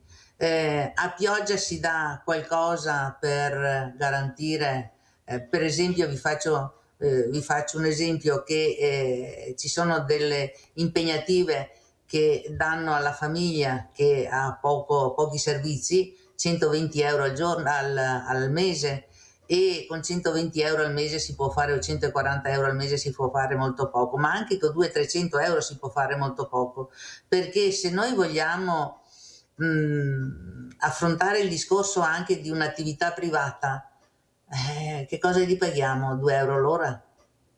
Non lo so, la questione è che sta diventando un problema troppo pressante, l'aumento delle persone con disabilità è costante, soprattutto quelle complesse, l'autismo, non quello ad alto funzionamento dove tutti quanti ormai dicono che vanno a lavorare, ma quello a medio, ma soprattutto quello severo, e le famiglie si arrabattano come possono. Io le ho, noi le abbiamo, io sono una di quelle, tanto per dirti. E quindi la questione è che o pensiamo che dovremmo avere i numeri per affrontare, perché se non hai i numeri puoi fare ben poco, e nel momento in cui hai i numeri allora puoi fare in modo di dare anche delle risposte, che ribadisco, quelle risposte minime. Ormai adesso c'è di moda la casa, c'è di moda che dobbiamo dare tutti una casa, e quindi, che è giusto, ci mancherebbe altro, però l'aumento delle persone anziane, l'aumento delle persone con disabilità è un problema che non possiamo più trascurare o mettere da parte. Allora, professor Antonini, io ho avuto delle eccellenze proprio anche come medici dell'ULSS 2 con questa cittadella della salute che riguarda proprio la riabilitazione, e ho detto, ma scusatemi, io ho un'idea, vedendo questa nuova cittadella della salute che poi è diventato l'ospedale che c'era prima, io pensavo fosse un ampliamento, invece hanno spostato quasi tutti i reparti nella cittadella della salute, adesso ci troviamo con questo ospedale è abbandonato, vuoto. Ho detto, perché non fate una bella riabilitazione all'interno dell'ospedale come c'era una volta? Cioè io uscivo dall'ospedale, andavo sempre all'interno dell'ospedale, però al reparto andavo all'interno dell'ospedale e facevo la riabilitazione. Abbiamo una tecnologia, come abbiamo visto professor Antonini, che è all'avanguardia. E come dice anche la nostra Presidente Graziella Lazzari Peroni, abbiamo questo aumento di persone che hanno bisogno di riabilitazione. Allora, quanto importante sarebbe capire che questo dovrebbe essere un servizio alla comunità che ha bisogno, che paga le tasse, che entra in un reparto ortopedico magari e poi ha bisogno di questa riabilitazione a livello neurologico, importantissima. Professor Antonini. Allora, qua tocchiamo un tasto davvero dolente. Purtroppo ormai è evidente che tutta la riabilitazione è stata data in outsourcing, come diciamo noi, cioè in pratica è stata data la possibilità di farla soltanto praticamente fuori dall'ospedale. Questo vale, diciamo, anche per i grandi ospedali nei malati neurologici dopo che hai avuto un ictus. I trasferimenti, le strutture che svolgono attività riabilitativa non sono mai intraospedaliere. C'è una certa attività di recupero ortopedico e motorio per il primo giorno, i primi 2 o 3 giorni nell'ospedale, ma non c'è un reparto di riabilitazione strutturato. Lei pensi che non è solo un problema della ULSS di Treviso, ma pensi anche che a Padova, nell'azienda ospedale università, che ha tra la parte, diciamo, ospedale, il Sant'Antonio, e anche la parte oncologica dello IOV, 1700 e più di 1700 posti letto, non c'è un singolo letto di riabilitazione praticamente. Non è stato mai possibile attivarlo. Pensi che all'ospedale Sant'Antonio a Padova c'è una piscina riscaldata dove si potrebbe fare riabilitazione ortopedica e neurologica, ma non si riesce a farla per qualche motivo, e comunque il riscaldamento dell'acqua viene mantenuto per 24 ore al giorno, 365 giorni l'anno. Perciò anche un costo che paghiamo noi poi, professore. Bravo, esatto, perché sono però purtroppo il problema è, di nuovo torniamo un po' a bomba al problema. Come mai? Perché sempre un po' negli ospedali pubblici poi alla fine trovare i fisioterapisti, trovare i fisiatri che vogliono veramente impegnarsi in una riabilitazione intensiva, esistono progetti che sono fermi sulla carta da anni. E la stessa cosa di Treviso è successa a Padova. C'era un reparto al Sant'Antonio con 20 posti letto di riabilitazione, è stato chiuso tanti anni fa, si è stata spostata a Piove di Sacco e poi dopo distribuita sul territorio in realtà della provincia di Padova. Purtroppo, diciamo, gli ospedali pubblici è una scelta strategica, cioè gli ospedali pubblici si concentrano sulle acuzie e sulla gestione delle problematiche più importanti, mentre, diciamo, la riabilitazione, che secondo me invece sarebbe altamente importante, sia quella dopo ortopedica che quella neurologica dopo che hai avuto le lesioni cerebrali o malattie neurodegenerative, è uguale, e questa parte qui non la fanno più negli ospedali pubblici. Vede, professor Antonini, io adopero spesso una parola che è business. L'ammalato è diventato un business, è diventato un numero da spremere, perché noi, se vogliamo fare questo, basta che paghiamo nel privato e facciamo tutto. Quello che non succedeva una volta, che c'era il rispetto della persona, il rispetto del paziente. Ecco, avevamo degli ospedali meravigliosi. Io non dico, per carità, professor Antonini, che doveva rimanere tutto come prima, il mondo va avanti, ci mancherebbe, però di chiudere certi ospedali per fare case comunità che non sapremo neanche se funzioneranno, quando funzioneranno, perché in poco tempo dovevi spendere i soldi del PNRR e con queste colate di cemento in breve tempo hai creato queste cattedrali forse nel deserto. Poche riusciranno a partire perché all'interno non riesce a trovare il personale. Capisce bene, professor Antonini, che la gente a casa non è così stupida e si arrabbia e dice: ma cosa hanno fatto con questi soldi invece di investirli dove serviva?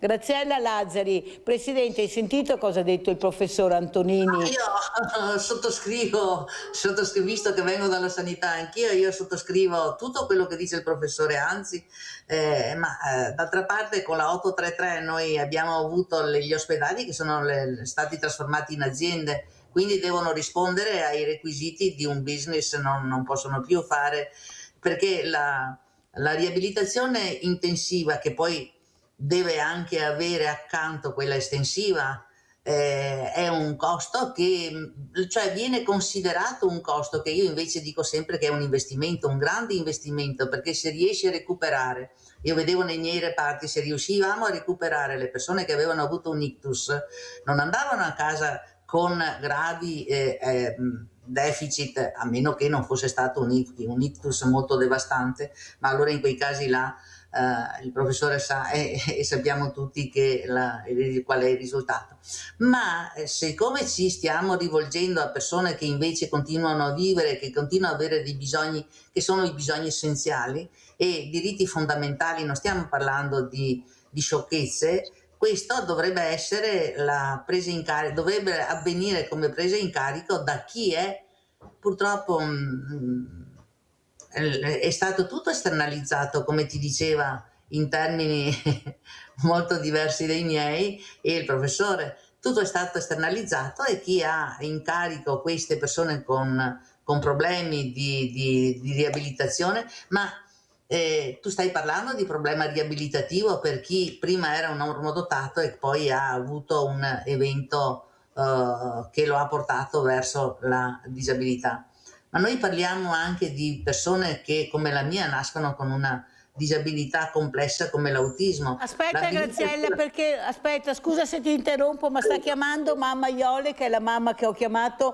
Avete visto che vi ho detto che stava guardando, che so che lei quando può ci segue. Allora, ciao Iole, cara, cosa vuoi dire? Abbiamo il professor Antonini, Angelo Antonini, neurologo, che ti sta dando ragione su quello che tu chiedi, e anche la Presidente Graziella Lazzari Peroni per il diritto che dovresti avere e che non hai. Prego Iole. Ok, grazie Mirella, buongiorno a tutti. Allora Mirella, volevo dirti una cosa, fisioterapia non ne parliamo più di Romano, sono 4 anni che non fa niente, quindi capirai. Per quanto riguarda il mio problema più grosso, Mirella, attualmente è che non ho il servizio domiciliare. Questa mattina il comune, siccome ha protestato molto animatamente, faranno una riunione, sicché probabilmente decideranno di darmi ancora meno di quello che ho, perché ho protestato, perché succede così, ho già sentito un po' di terrorismo. Quindi se io la mattina avessi un servizio idoneo con 2 persone, non con una, che dopo io non ho più la seconda perché non riesce a trovarla, quella che avevo è stata a casa, ammalata, ecco che un po' di problema sarebbe risolto, perché allora io con le mie risorse riuscirei a sostenere il pomeriggio, perché non devo guardare solo la mattina Romano, devo vedere anche il pomeriggio cosa fare con lui. Cioè nell'arco delle 24 ore ci sono tante ore da gestire con Romano e purtroppo gli aiuti sono pochi, come ti ho già detto, da 6 giorni alla settimana sono diventati 5, da 5 sono diventati 4. Oggi per esempio, perché c'è la riunione, a mezzogiorno la signora non viene, mi devo arrangiare con chi viene. Questi sono sempre inghippi, sempre problemi, manca sempre qualcuno, non c'è qualcuno, quando viene sostituito quello che arriva non le puoi dire niente, perché se le dici qualcosa si sente comandare, e invece se tu vai in una casa, Mirella, è naturale che non sai cosa fare perché non sai dove mettere le mani, ma non accettano niente, è difficilissima questa cosa. Ascolta Iole, visto che abbiamo veramente, grazie al professor Angelo Antonini che è un neurologo, cos'è che ti preoccupa di più di tuo figlio, Iole, a livello neurologico? Romano, allora, al momento quel che so io è stazionario, è tantissimo che non vede un neurologo. La mia preoccupazione, Mirella, è sempre l'altro giorno, per esempio, mi ha avuto una convulsione di freddo. Anche questo diventa un problema per noi, perché quando lui, io lo conosco, quando lui ha freddo, è stato tanto sotto ghiaccio, quando lui ha freddo mi fa le convulsioni e le va su la febbre. Il mio terrore è che lui dopo la convulsione può partire alla crisi epilettica, anche quello, perché adesso ne ha spesso convulsioni. Aspetta un attimo che sentiamo se il professor Antonini può dirti qualcosa, Iole cara, perché Grazie, Mirella, non è facile ringrazio il avere anche professore. eccellenze come il professor Antonini, che ringrazio invece, Allora, perché quando lo Grazie chiamo lui mille, c'è. sì, Prego. capisco che effettivamente avrebbe bisogno di una valutazione. Non so se queste contrazioni che ha avuto siano appunto legate a un fenomeno di crisi epilettica. Bisogna controllare, non so se adesso lui prende farmaci antiepilettici, sono tutte situazioni che andrebbero verificate.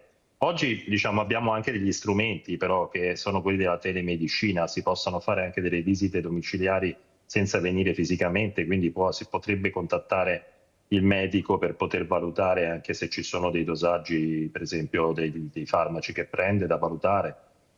Credo che questo tipo di supervisione sia indispensabile in una malattia Mi scusi, cronica, professor Antonini, qua non dovrebbe esserci il ruolo del medico di famiglia o sbaglio? Perché a questo punto io non riesco mica a capire questo medico di famiglia. Dovrebbe essere il medico di famiglia ad attivare questo tipo di percorso, cioè a fare una richiesta, un'impegnativa per una visita in telemedicina, e dovrebbe essere la struttura territoriale ospedaliera più vicina che dovrebbe in qualche modo mettersi in contatto con la signora e cercare di coprire questo tipo di esigenza. E Grazie. ovviamente poi alla fine non c'è bisogno di fare visite tutti i giorni, ma chiaramente bisogna in qualche modo... Ha sentito cosa ha detto? 4 anni che non vedi un neurologo, ha sentito cosa ha detto Iole. Allora Certo, Iole esatto. cara, grazie, non ti preoccupare se qualcuno ti fa terrorismo, sai che c'è la Mirella che ti protegge, con la Mirella c'è anche un studio di avvocato molto importante, tu vai avanti, continua a fare la guerriera, lo sai che noi ti siamo a fianco, questa grande famiglia di Sveglia Veneti e di Rete Veneta, non ti preoccupare di niente, vai avanti e vedrai che qualcosa salterà fuori. Ecco, se il sindaco si è mosso è perché qualcuno l'ha chiamato e gli ha detto di muoversi, perché anche lui deve dare risposte, visto che è lui responsabile della salute dei propri cittadini. Grazie cara Iole, un grande abbraccio, sai, a te Romano, hai fatto bene a chiamare. Graziella, hai sentito questa mamma? Tu sei una mamma, sa di cosa, capisci bene, veramente bene il problema, che questa mamma ha grossi problemi anche lei di salute e non ne vengo fuori. Però il problema che hai detto tu, e se uno nasce con la fortuna di avere un figlio, però sfortunatamente poi nasce qualche problema dalla nascita, man mano che passano gli anni, se tu non sei accorta e non sei supportata, diventa un problema enorme per la famiglia. Prego Graziella. Sì, e capisco anche che la signora ha problemi di assistenza tutelare, quindi di assistenza domiciliare. E questo lo stiamo vivendo proprio tutti sul territorio, sai Mirella, sul territorio nazionale non abbiamo più operatori sociosanitari. Adesso UNEBA e altre e anche le cooperative stanno cercando all'estero, stanno cercando in America del Sud, stanno cercando in Kerala, perché hanno delle scuole che hanno un programma molto simile al nostro. Qual è dopo la barriera? La barriera è la barriera linguistica, che non è non è da poco, insomma. Però guarda, io mi sono lamentata moltissimo e avevo segnalato la carenza di personale molto tempo fa, perché avevamo fatto una proiezione e sapevamo che saremmo arrivati a questo, lo si sapeva. Quindi io quello che mi domando è: perché dobbiamo sempre lavorare in emergenza quando con i numeri in mano si può programmare per il futuro? Oppure perché hanno i 4 anni di amministrazione e poi se ne vanno? Quindi non lo so, dovremmo cominciare ad essere più intelligenti noi e sapere chi votare noi a questo punto, perché in qualsiasi posto ti giri non è che ci sia un grande... Esatto, non credo che sia un problema politico, è proprio il problema organizzativo questo. Sì, ma professore, il problema organizzativo... Sì, ma professore, il problema organizzativo è molto pilotato dal problema politico, perché le scuole, i corsi universitari, professore, non abbiamo neanche più educatori.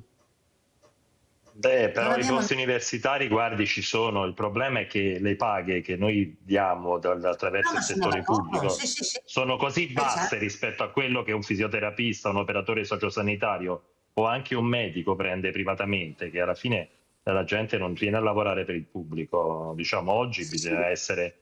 avere una grande impegno per poter pensare di lavorare per il pubblico. perché alla fine non è meno remunerativo. Allora guardiamo se devo correre perché sennò non ce la faccio, questo video che ha portato Graziella Lazzari di Francesca e Enrico Anfas. Andiamo a vedere il servizio.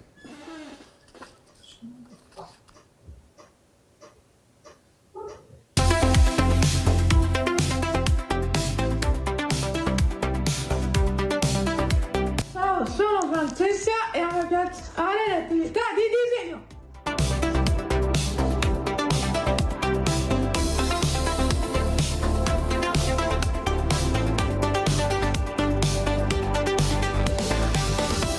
Lavoro terminato. Uno, e io, un due, e due, e caffè, e uno, cuciniamo.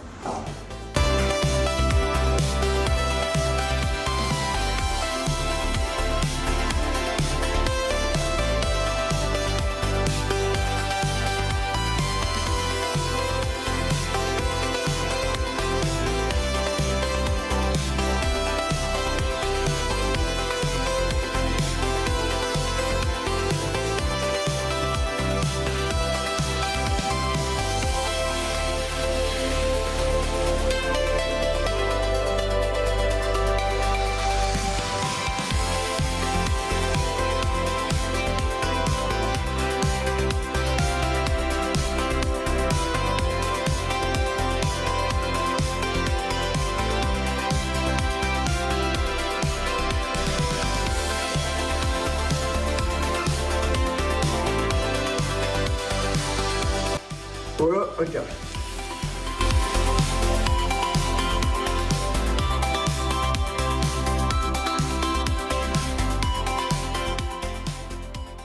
Professor Antonini, io sto cercando anche con una mostra fotografica di far capire che questi ragazzi non sono invisibili ma ci sono e soprattutto quanto è importante l'attività motoria per questi ragazzi. Ecco, la neurologia è fondamentale, è supportarli con questo, però si fa fatica a far capire, nonostante abbiamo gli spazi. Ecco, io ad esempio sto parlando del Parco dello Storga, che anzi invito Graziella a venire perché voglio andare avanti con quel progetto bellissimo, dove veramente la natura è una cosa enorme, gli spazi enormi, però il problema del trasporto, il problema dell'assicurazione, il problema che gli operatori non hanno voglia di muoversi tante volte, non tutti, ma qualcuno ce n'è e sono sempre intralci. Quanto importante è a livello neurologico muovere questi ragazzi e farli partecipare anche a livello mentale, professor Antonini?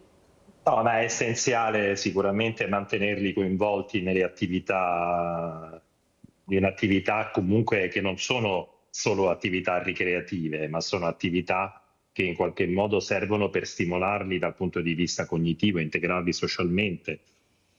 Questo diciamo è un problema ancora diverso rispetto all'altro e questo problema qui credo che il volontariato, specie in Veneto, stia facendo molto. È chiaro che ci sono delle lacune, però la possibilità di organizzare attraverso delle associazioni e di richiedere degli spazi ai comuni per poter svolgere delle attività, è chiaro che diciamo, questo funziona. Il problema è chiaramente avere dei trasporti adeguati e anche dei servizi adeguati che permettano di spostare questi ragazzi, che ovviamente sono molto compromessi qualche volta. Esistono delle case di comunità, esistono dei centri diurni, sono ancora un po' distribuiti a macchia di leopardo, questo è ed è un problema che è destinato a crescere, perché purtroppo la disabilità psichica degli adolescenti e i problemi legati anche all'invecchiamento della nostra popolazione fanno sì che queste strutture sono sempre troppo poche e dovrebbero essercene anche molte di più in futuro.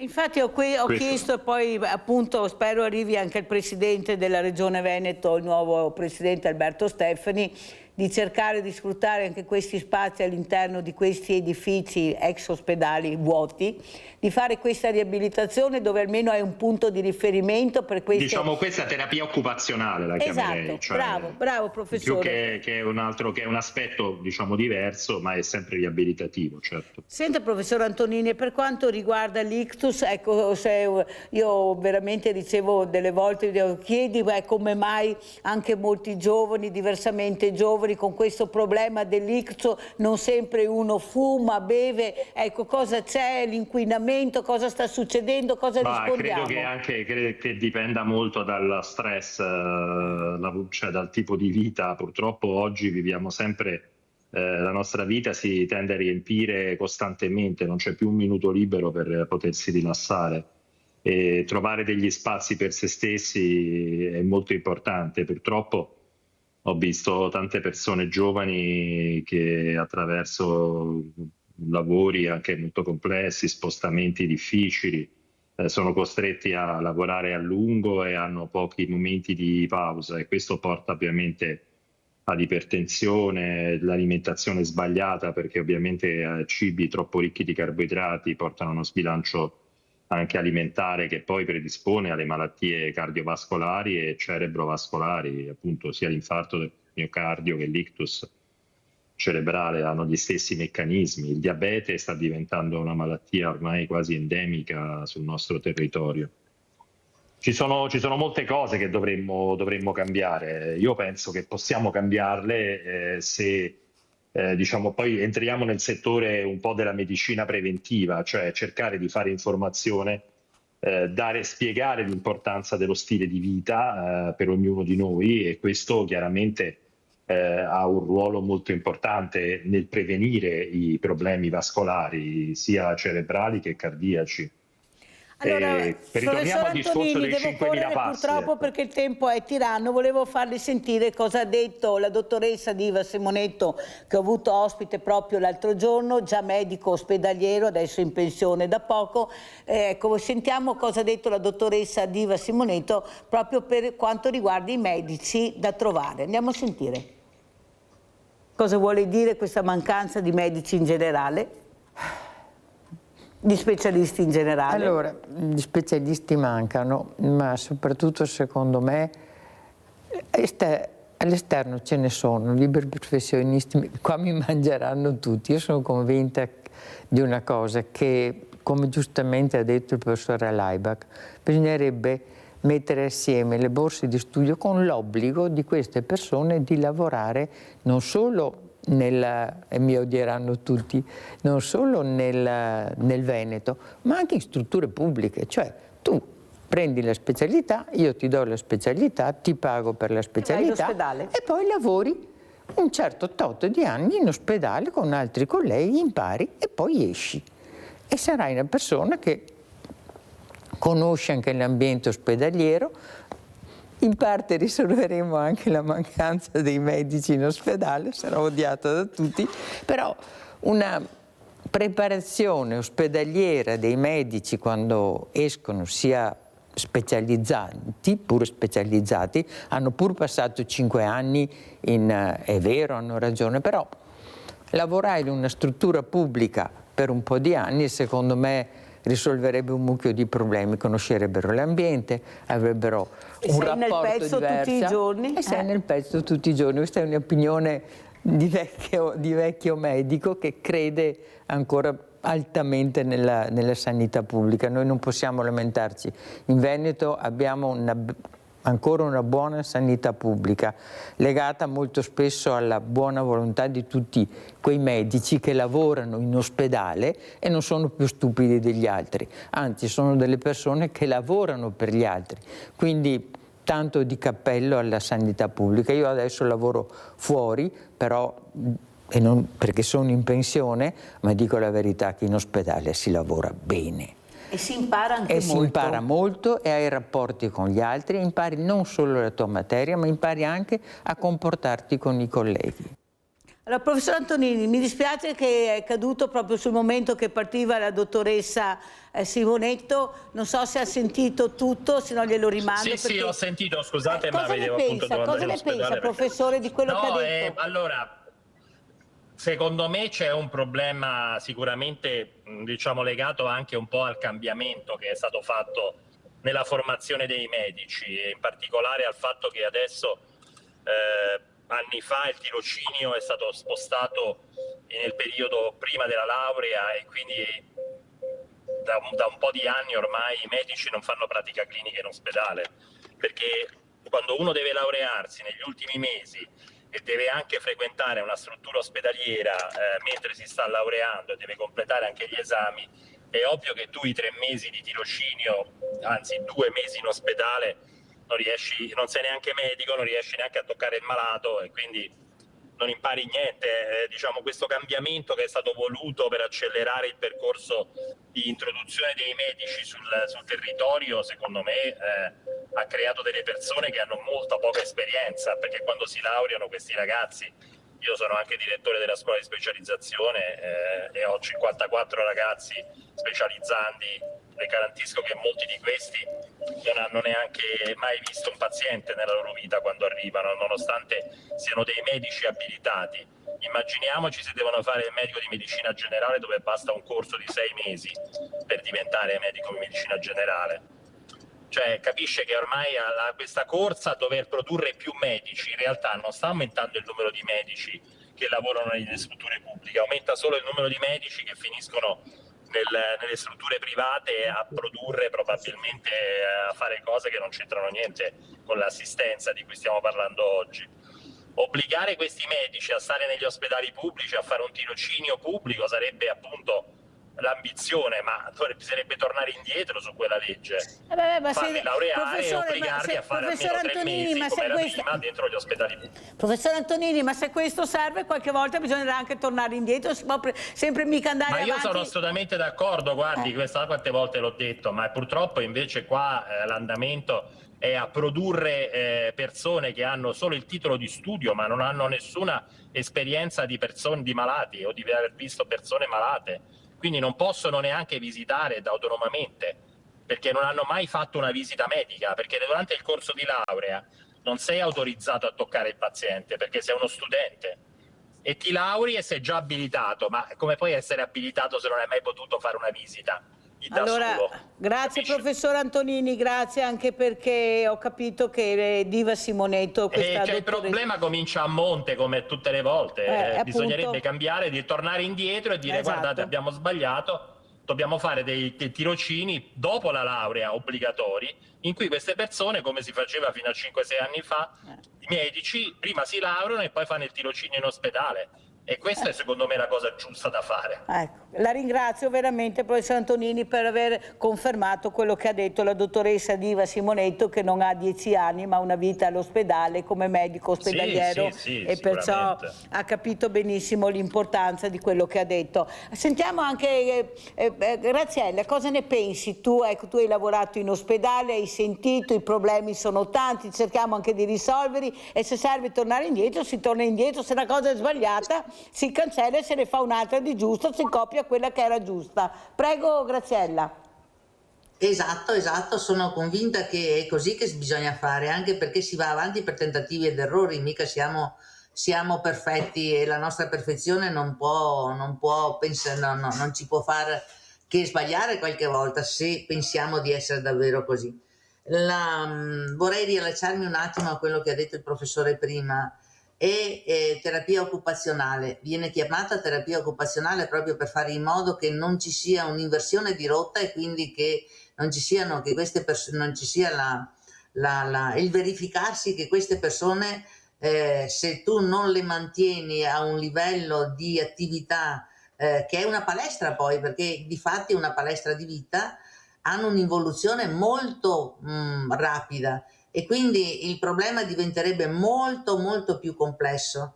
La nostra attività è un'attività abilitativo-riabilitativa e quindi tu devi sapere, Mirella, che noi abbiamo dai 6.500 ai 7.000 persone sui centri diurni e oltre 3.000 persone sulle comunità alloggio. Però questi lavori qua non possono essere fatti da volontari, ma neanche lontanamente si può pensare. Il volontario può essere solo un appoggio, un qualcosa in più che ti dà una mano quando vai a fare i mercatini, quando vai a fare le gite, eccetera, ma che poi tra l'altro, guarda, con la riforma del terzo settore sono diventati 1/10 di quello che erano prima, perché tutti i balzelli che hanno messo hanno fatto sì che la gente non venga neanche più a fare volontariato, Formazione, vogliono la formazione sul decreto 81, quindi sulla sicurezza, vogliono la formazione professionale, vogliono intere polizze assicurative che noi le abbiamo sempre, tutti li hanno avute perché le hanno le polizze assicurative, perché non potresti lavorare senza. Scusa, Però, Graziella, scusa, vogliono, ma cosa ci danno in cambio? Niente, perché noi abbiamo adeguato noi come enti gestori abbiamo adeguato tre contratti collettivi nazionali dal 2016. L'ultimo abbiamo sudato 7 camicie per avere qualcosa, e adesso che siamo ancora con il contratto scaduto e con una inflazione che stamattina dicevano che siamo verso il 3,5%, voglio capire come con 1.400 euro, 1.500 euro al mese e un mutuo a casa uno può pensare di vivere. Allora sentiamo, perché so che il professor Antonini ci deve lasciare. Professor Antonini, come ci saluta? Ma allora, io intanto penso che sollevare questi problemi sia importante, quindi sono molto contento che ogni volta che ci vediamo affrontiamo i problemi della disabilità, del recupero a funzione di persone che hanno avuto delle lesioni cerebrali o delle lesioni fisiche, e cerchiamo di andare incontro alle esigenze dei più disagiati, che ovviamente spesso non sono ascoltati dalle istituzioni.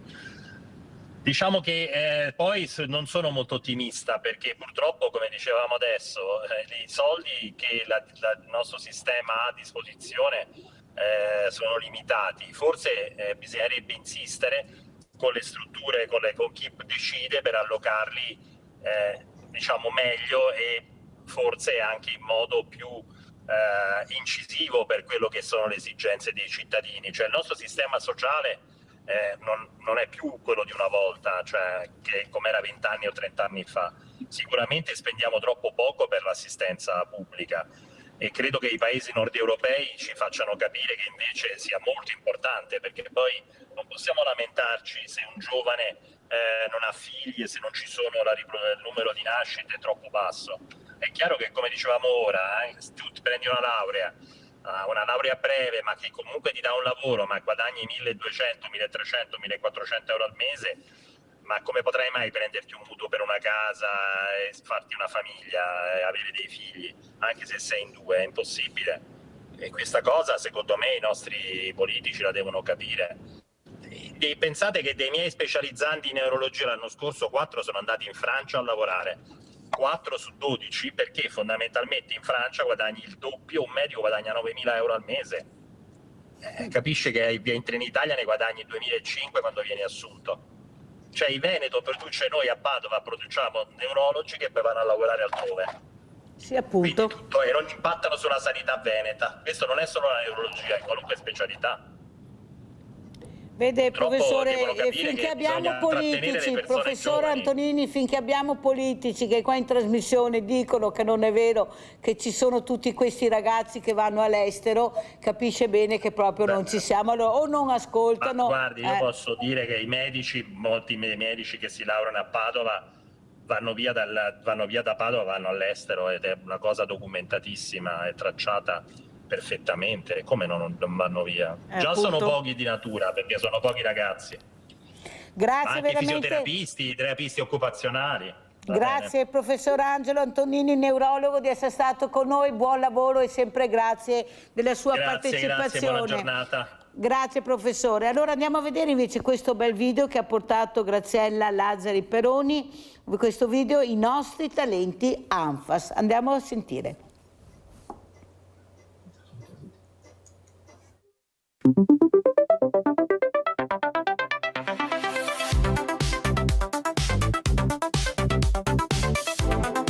Ciao, sono Laura. Piace fare 12.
Ciao, sono Daniele. Mi piace tanto usare il computer. Mostro come faccio le etichette.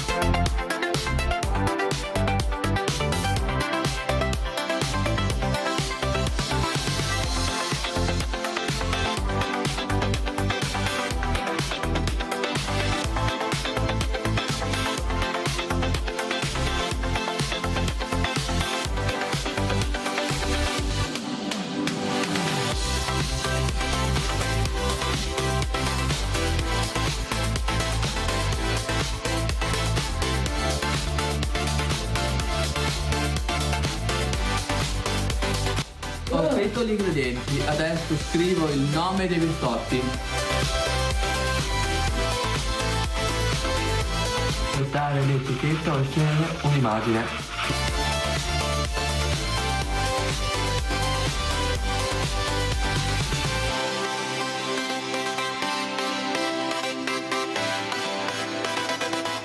Ho finito l'etichetta e adesso la stampo.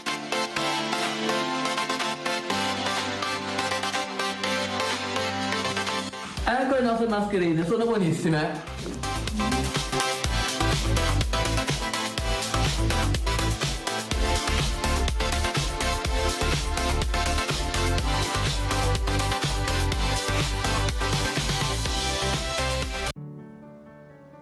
Ogni talento ha bisogno di spazio, di tempo e di un luogo in cui poter crescere.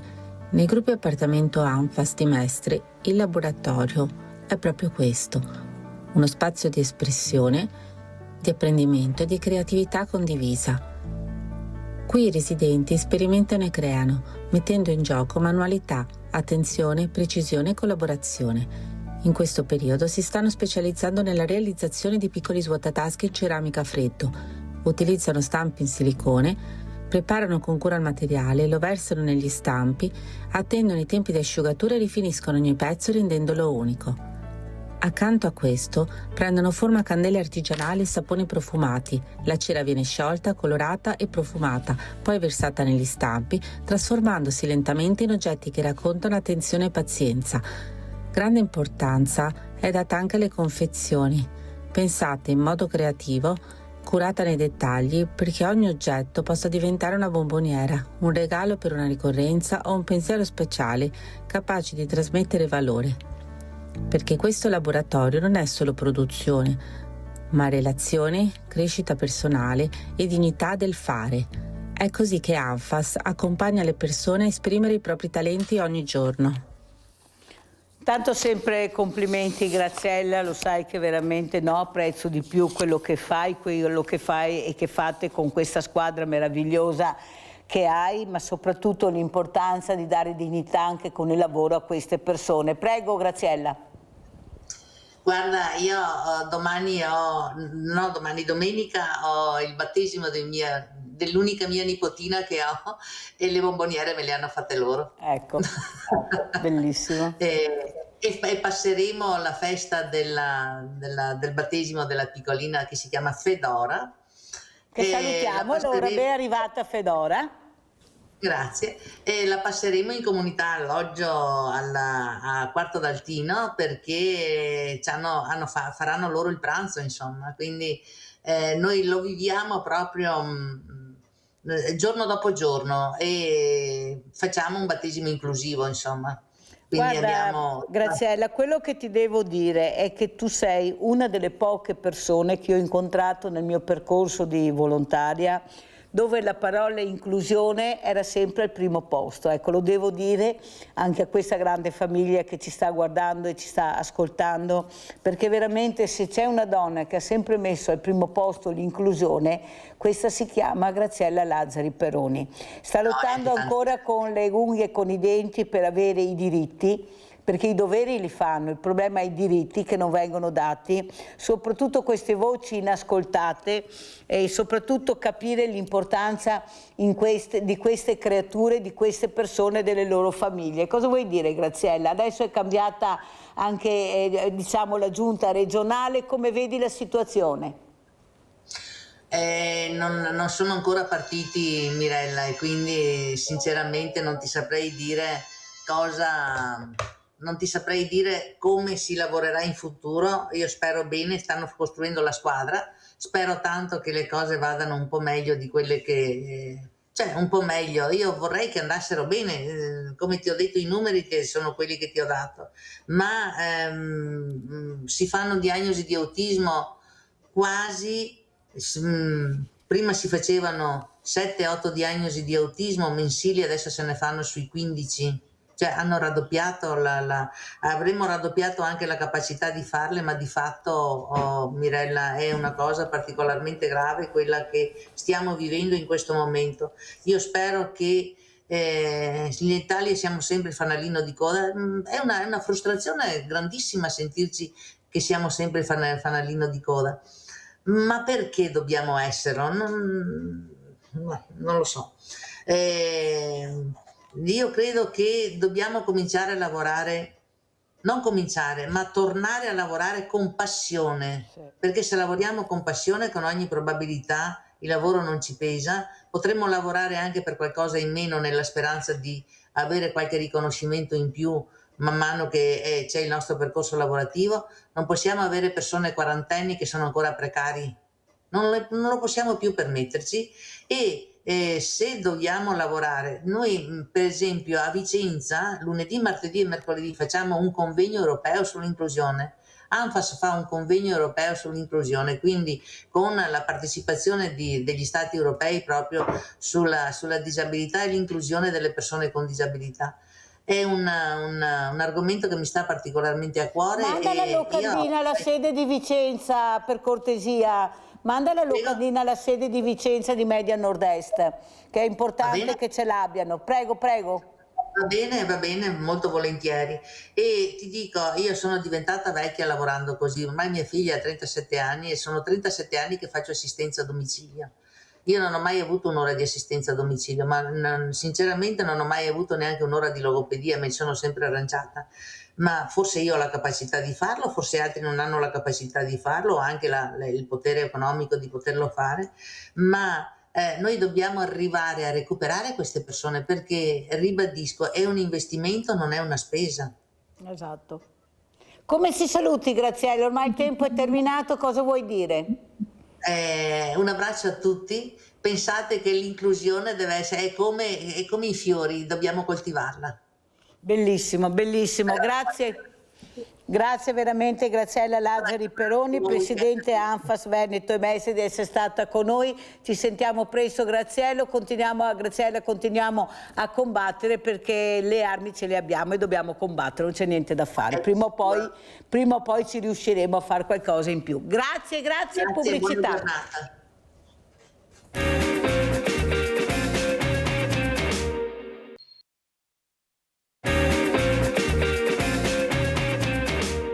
Prima le urla, i vetri rotti e poi suppellettili distrutti, 5 ragazzi detenuti che hanno dato vita ad una rivolta. Avevano messo in scena una rissa, la polizia penitenziaria è subito intervenuta per cercare di calmare gli animi, ma la situazione non è cambiata, anzi, a quanto pare l'intento del gruppo era un altro, quello della fuga. I detenuti avrebbero raggiunto il cortile e avrebbero cercato di scavalcare il muro di cinta della struttura. C'era qualche intento proprio di attuare questa evasione di gruppo. L'importante è che in questo si sia riuscito a scongiurare questa cosa, perché devo dire che è stato tempestivo anche l'arrivo delle altre forze dell'ordine. Sul posto in pochi minuti sono arrivati polizia e carabinieri, oltre agli agenti della polizia penitenziaria e della locale casa circondariale di Rovigo. I 5 giovani di età intorno ai 22 anni, 4 stranieri ed un italiano, in precedenza erano detenuti al minorile di Treviso, dove avevano già creato numerosi problemi. Il carcere minorile Vivaldi di Rovigo è stato inaugurato solo 3 mesi fa, l'appello delle organizzazioni sindacali.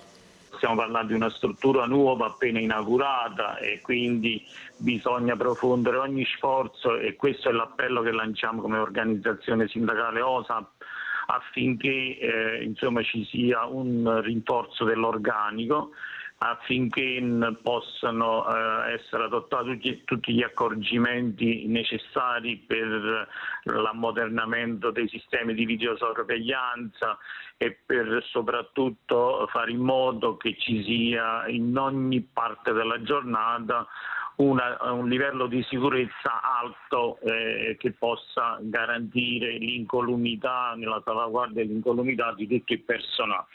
Non solo, ma l'Organizzazione Sindacale Autonoma di Polizia Penitenziaria ha già inviato una lettera alla direzione del Centro Giustizia Minorile di Venezia chiedendo senza mezzi termini l'allontanamento immediato e fuori regione dei 5 soggetti responsabili dei disordini, in quanto la permanenza di tali elementi nel distretto del Triveneto rappresenterebbe, hanno scritto, una minaccia costante all'ordine degli istituti. Non solo, ma chiedono il trasferimento presso circuiti detentivi per adulti per coloro che, pur rientrando nella fascia dei giovani adulti, dimostrano una caratura criminale e un'indole violenta incompatibile con le finalità rieducative del sistema minorile. La situazione è tornata alla normalità solo in tarda serata, quando i detenuti sono rientrati nelle proprie celle. Allora andiamo a vedere, in attesa che si colleghi il dottor Girolamo Monaco, direttore dell'Istituto Penale per Minorenni di Acireale, perciò andremo in Sicilia, a Catania. Allora andiamo a vedere questa inaugurazione nuove carceri minorile Rovigo.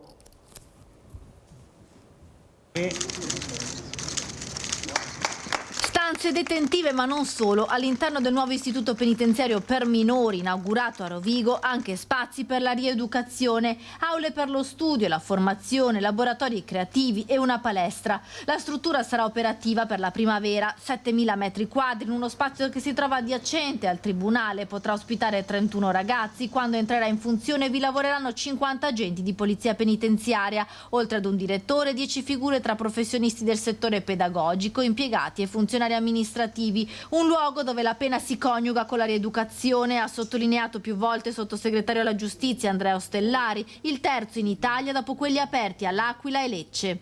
Sono strutture ovviamente fondamentali per coloro che si ritrovano caduti all'interno di un contesto criminale importante, ma sono strutture che non sono solo luoghi di detenzione, ma spazi di rieducazione, di educazione, di speranza in un futuro. Ovviamente dipende molto anche da loro, ma noi abbiamo l'intenzione di mettere a disposizione di chi sbaglia lo strumento per potersi rieducare e ritornare ovviamente nelle nostre comunità. Con l'apertura del carcere minorile di Rovigo ci sarà la progressiva chiusura di quello di Treviso e gli spazi attualmente occupati per la detenzione dei minori verranno riassegnati all'amministrazione penitenziaria, che nel giro di un mese realizzerà uno spazio dedicato ai semiliberi. Ma la novità in Veneto è stata annunciata dal presidente Alberto Stefani. Per la prima volta la regione potrà attivare un centro di recupero ad alto impatto sanitario alternativo al carcere per minori con disagio comportamentale e polidipendenze. Grazie a questa struttura i ragazzi potranno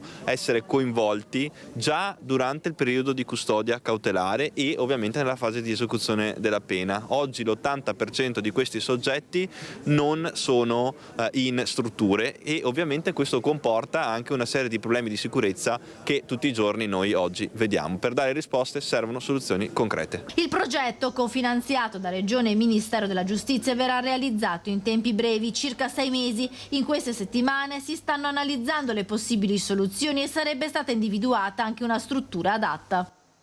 Ringrazio e saluto il dottor Girolamo Monaco, direttore dell'Istituto Penale per Minorenni di Acireale. Dovrebbe esserci, mi dicono che ancora non c'è, tanto vi ho fatto vedere questi servizi perché è importante capire cos'è la devianza minorile. Era collegato, perciò c'era fino a pochi secondi fa, capite bene che non è sempre facile questi collegamenti, però è importante. Allora, visto che non ce l'abbiamo ancora collegato, andiamo a vedere questo ventenne, questo ragazzo che è stato identificato, sembra che abbia dei problemi grandi per quanto riguarda questo omicidio che c'è stato tanti anni fa proprio a Roncade di Sandra Casagrande. Andiamo a vedere questa storia e poi vediamo se riusciamo a collegarci. Storia omicidio Casagrande. Stordita con una bottigliata in testa, in bocca un pezzo di tessuto, un reggitende per non farla gridare, 22 coltellate tra il collo e lo sterno, una delle quali inferta con così tanta violenza da spezzare, la lama rimasta conficcata nel petto, il seno nudo coperto infine con una vestaglia, il pavimento parzialmente ripulito dal sangue con il maglione della vittima, poi ritrovato su una panchina. È questa la scena che si presenta la sera del 29 gennaio 1991 ai primi che entrano nella pasticceria di via Roma a Roncade, dove Sandra Casagrande, 44 anni, giace ormai senza vita. Nel negozio sopra il quale la donna, vedova da 11 anni dopo il suicidio del marito Luciano Vio, abita, un vassoio di paste che stava preparando. Chi e perché abbia riversato quel martedì la propria furia cieca sulla 44enne non è stato dato finora di sapere. Spigliata, avvenente, subito si fa strada la pista passionale. La lista è di una decina di sospettati tra le province di Treviso e Venezia. Perquisizioni, acquisizione di testimonianze, un clima ostile e omertoso, così lo descrive l'ex procuratore di Treviso Antonio Foiadelli, sospettato ma mai formalmente indagato l'allora maresciallo dei carabinieri Giuseppe Gentile, morto nel 2021, mentre accertamenti formali vengono svolti nei confronti di un impiegato comunale e di un commerciante. Finisce con delle archiviazioni, il responsabile rimane senza nome. Nel 2009 la procura di Treviso riapre il caso da 3 banconote da 10.000 lire macchiate di sangue rinvenute nel distributore di benzina self-service di Biancade di Roncade, dove l'assassino si è fermato a fare benzina. Ci sono il DNA di Sandra e tracce organiche di un altro soggetto. L'esame genetico scagiona tutti quelli che fin lì sono stati sospettati. A gennaio 2010, alla trasmissione Chi l'ha visto, una telefonata anonima accusa un uomo in divisa molto influente che la sera del delitto era in pasticceria con le tante persone accorse sul luogo dell'omicidio. L'attenzione torna sull'ex comandante Gentile, ma per l'allora procuratore Michele Dalla Costa non ci sono elementi tali da riavviare le indagini. Ora, a distanza di 35 anni, la vera svolta, gli inquirenti hanno in mano un DNA che coincide con quello collegato al delitto e quel DNA ora ha un'identità. Allora, purtroppo non riusciamo più a fare il collegamento con il dottor Girolamo Monaco, capite che la connessione è importante ma purtroppo non sempre era collegato e non riusciamo più a rifare il collegamento. Però adesso abbiamo parlato di questo omicidio che veramente qui nel nostro territorio ha lasciato un segno veramente profondo. Sono passati tanti anni, questo uomo adesso identificato, adesso bisogna vedere cosa succederà. Naturalmente si proclama innocente, la verità salterà fuori, però c'è questo DNA che adesso verrà confrontato. Certo che trovarsi a 20 anni e poi ritrovarsi a 57 con questa spada di Damocle non è sempre facile, però questo è successo. Andiamo a vedere il prossimo servizio proprio di questo omicidio e poi commentiamo. La luce accesa, la porta aperta della pasticceria, i ricordi vanno a quel 29 gennaio 1991, a passare nel cuore di Roncade un giovane che stava andando a casa della fidanzata. Sono passato davanti, penso sulle 8:30, 8:30, era aperto normalmente, non ho visto niente ovviamente. Poi ritornando sul tardi era successo già tutto. Lei conosceva la pasticcera? Beh sì, ero bambino, ero già grande, ma la conoscevo da quando ero bambino, c'era la pasticceria qui. Quel giorno, ci racconta, c'era poca gente in giro, ricordi che tornano vivi nella mente di chi li ha vissuti. Ora, dopo tanti anni, il presunto killer ha un nome, 57 anni oggi, allora era un giovane. Sto ripensando a quanto giovane era allora, quando allora tutti quanti in rumors, eccetera, eccetera, si rivolgevano a una persona ben più avanti con l'età. Infatti non riesco proprio a capirlo questo mi stupisce molto. La pasticceria non c'è più, qui ora c'è una banca, ma accanto è rimasto un barbiere locale che c'era anche allora. Mio zio aveva il negozio qui e adesso ce l'ho io.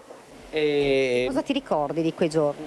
Cioè, io ero molto giovane, però mi ricordo tutto il clamore del periodo, una cosa molto inedita per Roncade. Un delitto terribile, efferrato. La famiglia di Sandra Casagrande non ha mai smesso di lottare e cercare giustizia. Ora la svolta, dopo 30 anni, inattesa ma sperata, spiega senza mezzi termini l'ex sindaco di Roncade, Pieranna Zottarelli. Il delitto in sé è già qualcosa di orribile, ma quel femminicidio è stato compiuto anche con una crudeltà ed una cattiveria tale che non può rimanere impunito. È un segnale importante, continua, le indagini faranno il loro corso e si capirà anche se questa persona sia stata o meno aiutata da qualcuno in questi anni. Non pensino mai gli assassini di farla franca.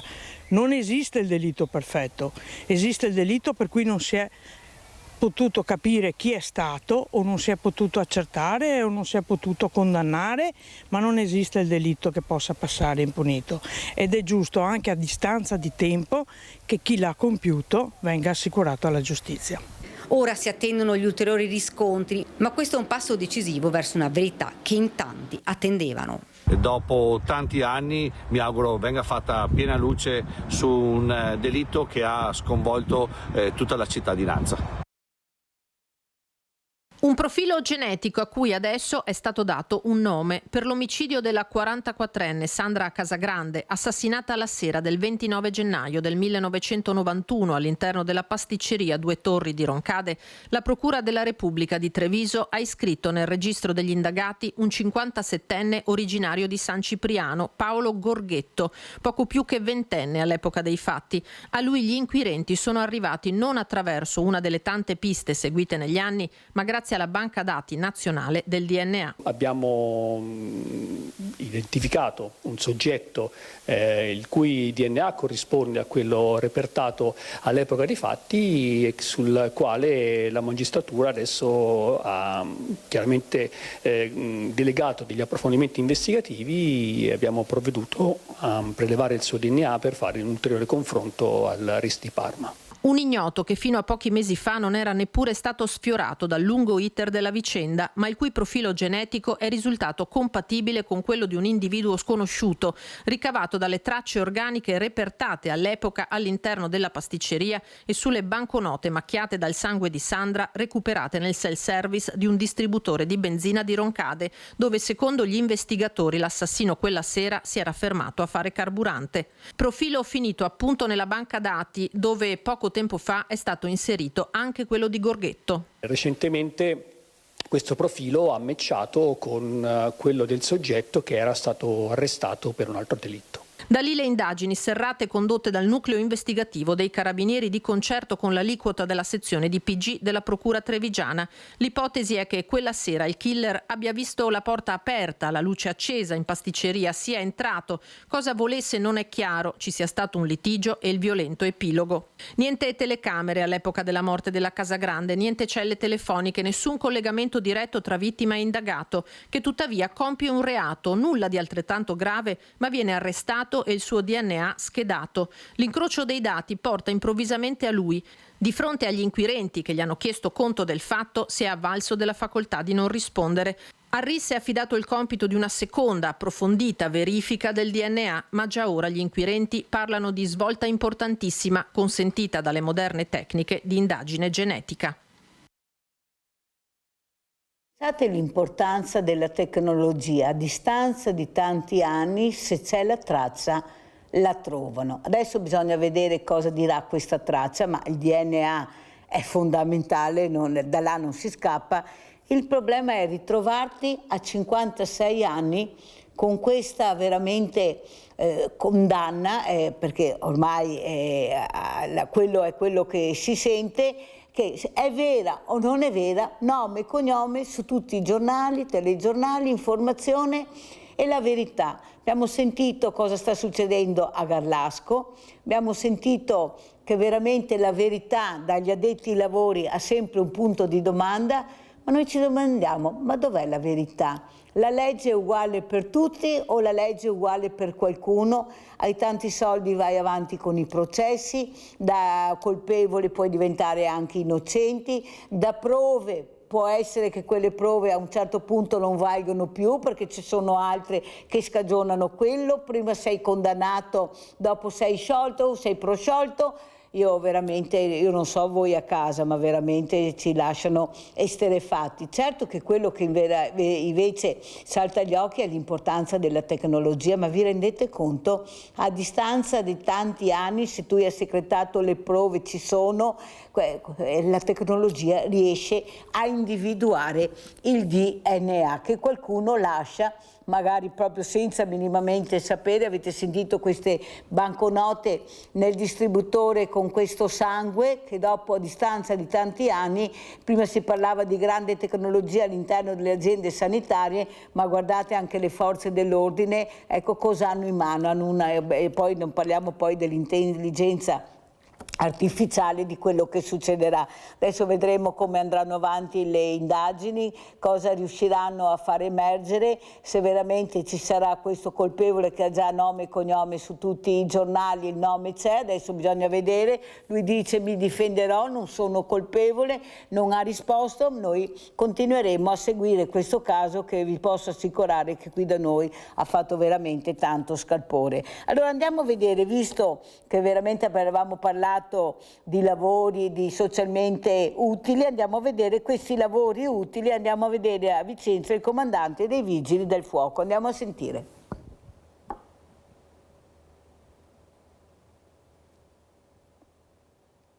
Questa mattina Andrea Gattuso, 61 anni, ex comandante provinciale dei Vigili del Fuoco di Vicenza, è stato ammesso alla messa alla prova dal GIP di Vicenza. Una decisione resa possibile dopo che il PM Camilla Menegoni ha derubricato l'accusa di violenza sessuale aggravata nei confronti di una ex sottoposta, ritenendo il fatto di minore gravità. Per Gattuso si apre un percorso che, se concluso positivamente, porterà all'estinzione del reato. Il programma predisposto prevede 120 giorni di lavori di pubblica utilità per un totale di 240 ore che verranno svolti a Bagnara Calabra, oltre alla consegna di una lettera di scuse alla persona offesa. Nel corso dell'udienza l'ex comandante, con i difensori Lino Roetta e Francesca Rigato, ha confermato il versamento di un primo assegno di 3.000 euro alla vittima, cui seguiranno altri 500 euro. In aula era presente anche la parte offesa con l'avvocata Cristina Zanini.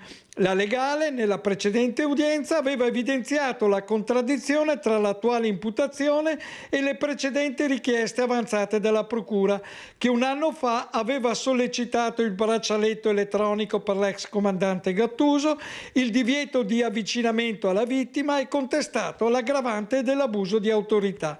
I fatti risalivano al 2 luglio 2024. Secondo la denuncia, Gattuso aveva attirato una sottoposta nel suo alloggio di servizio all'interno della caserma, tentando un approccio fisico, nonostante il chiaro rifiuto della donna.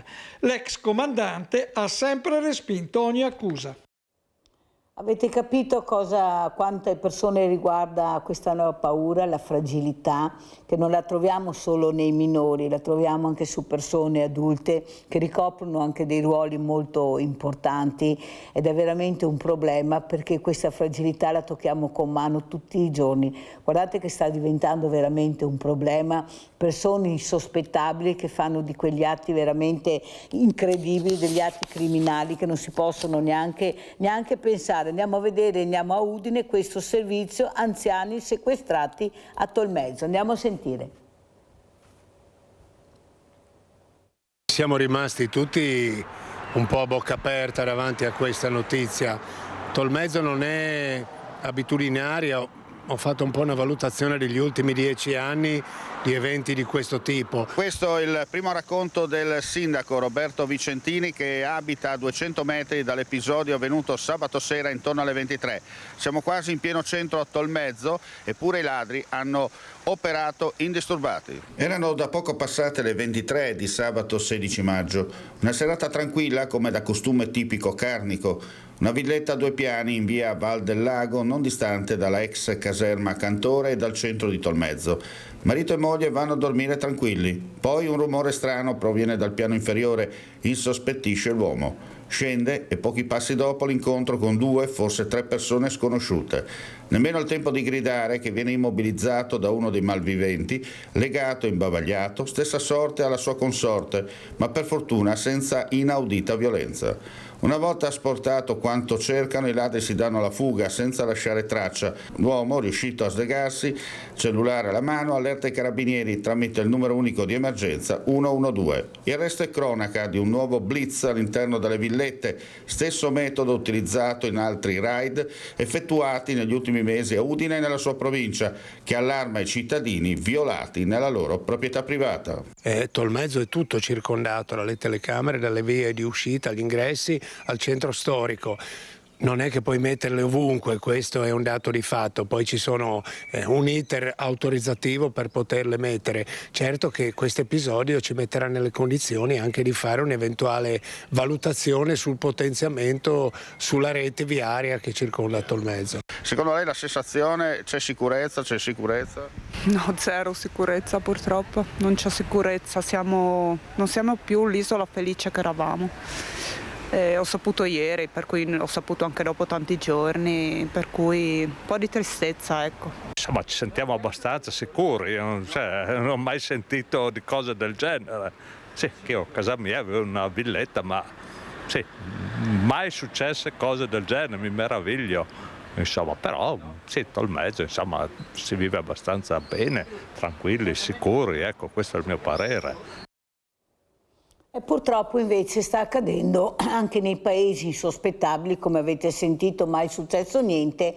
Io penso che qualcuno dovrà pur dare delle risposte. Questa insicurezza che si vive da nord a sud, da est a ovest, vuoi per questi minori che si comportano male, vuoi per questi ladri che arrivano da tutte le parti, che ti entrano in casa e tu non ti puoi difendere. Allora, se la politica gira con le scorte, anche noi abbiamo bisogno e abbiamo diritto alle scorte, visto che paghiamo anche le loro scorte, perciò loro ci devono dare anche le nostre scorte, che è la sicurezza con i numeri delle forze dell'ordine. Noi non riusciamo più a difenderci, avete visto, ormai entrano da tutte le parti, devi uscire di casa, stare sempre molto attento, e col ragazzino, e con il diverso, e quei ladri che arrivano da tutte le parti. Io penso che veramente qui la politica deve veramente battere un colpo, perché delle volte ti va bene, delle volte non ti va bene, per non parlare delle malattie mentali che girano tranquillamente perché non abbiamo strutture, non abbiamo la forza di fermare. Perciò io veramente mi domando quando si decideranno a capire che i servizi alle persone sono loro che li devono dare in tutti i sensi. Abbiamo parlato stamattina di tutto e di più e guardate in che condizioni siamo, e non è più possibile. Andiamo a vedere anche a Padova questo protocollo fragilità minori San Giorgio in Bosco. Andiamo a sentire.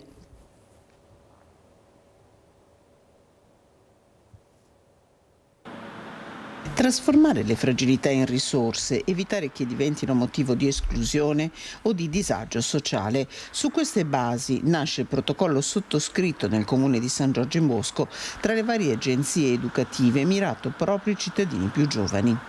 Un traguardo raggiunto dopo anni di lavoro, grazie al progetto Diffusione, che ci vede oggi protagonisti nel percorso di supporto alle famiglie, al mondo della scuola, nel loro importante e difficile impegno nel far crescere i nostri ragazzi. È un progetto sorto dai bisogni, dal capire che quando arriviamo con i minori in tutela è troppo tardi, tante volte purtroppo, che dobbiamo lavorare prima, lavorare nelle piccole fragilità. La firma del protocollo del progetto diffusione arriva al lavoro già avviato grazie agli operatori della cooperativa Carovana.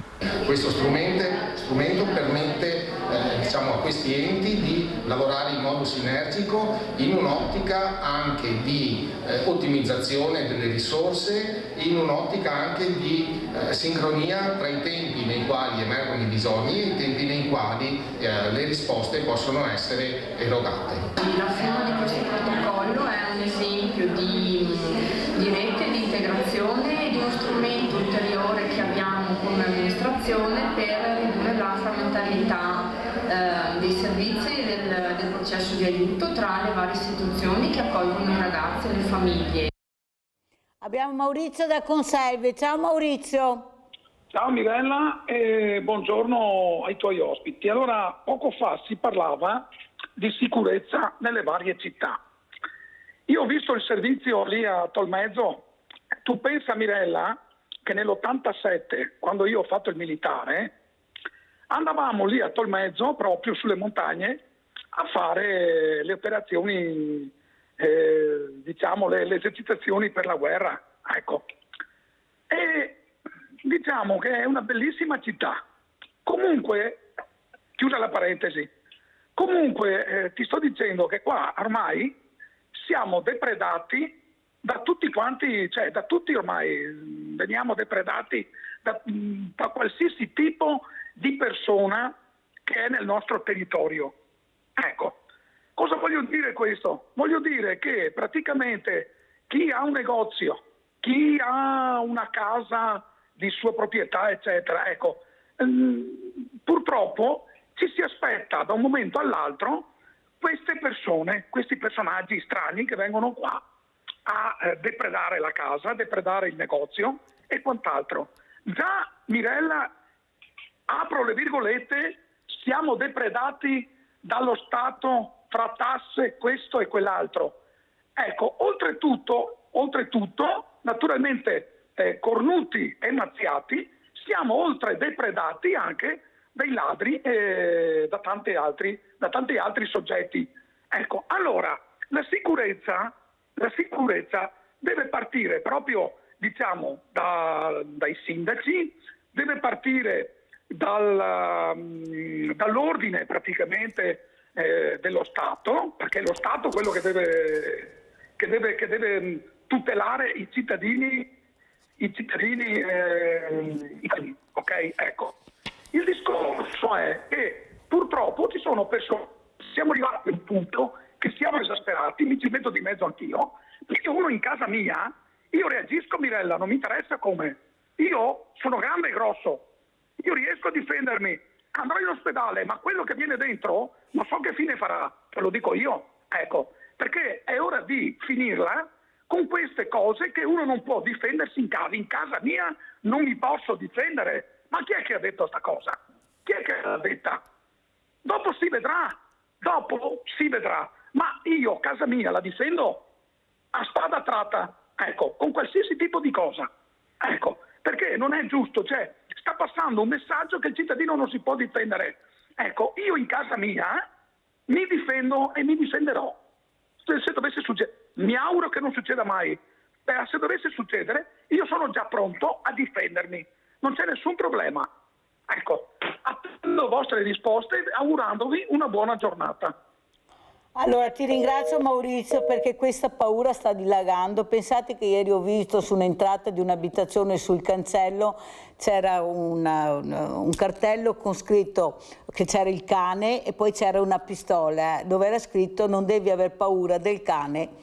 Però c'era questo sì, pensate cosa sta succedendo, cosa mettono fuori dei cartelli, non so neanche se si può, comunque c'era questo cartello su un'abitazione fuori, il cane e la pistola, non aver paura del cane, ma fa capire molto bene quello che dice Maurizio. Allora andiamo a vedere queste operazioni carabinieri tra rapine e furti, andiamo a Vicenza e sentiamo.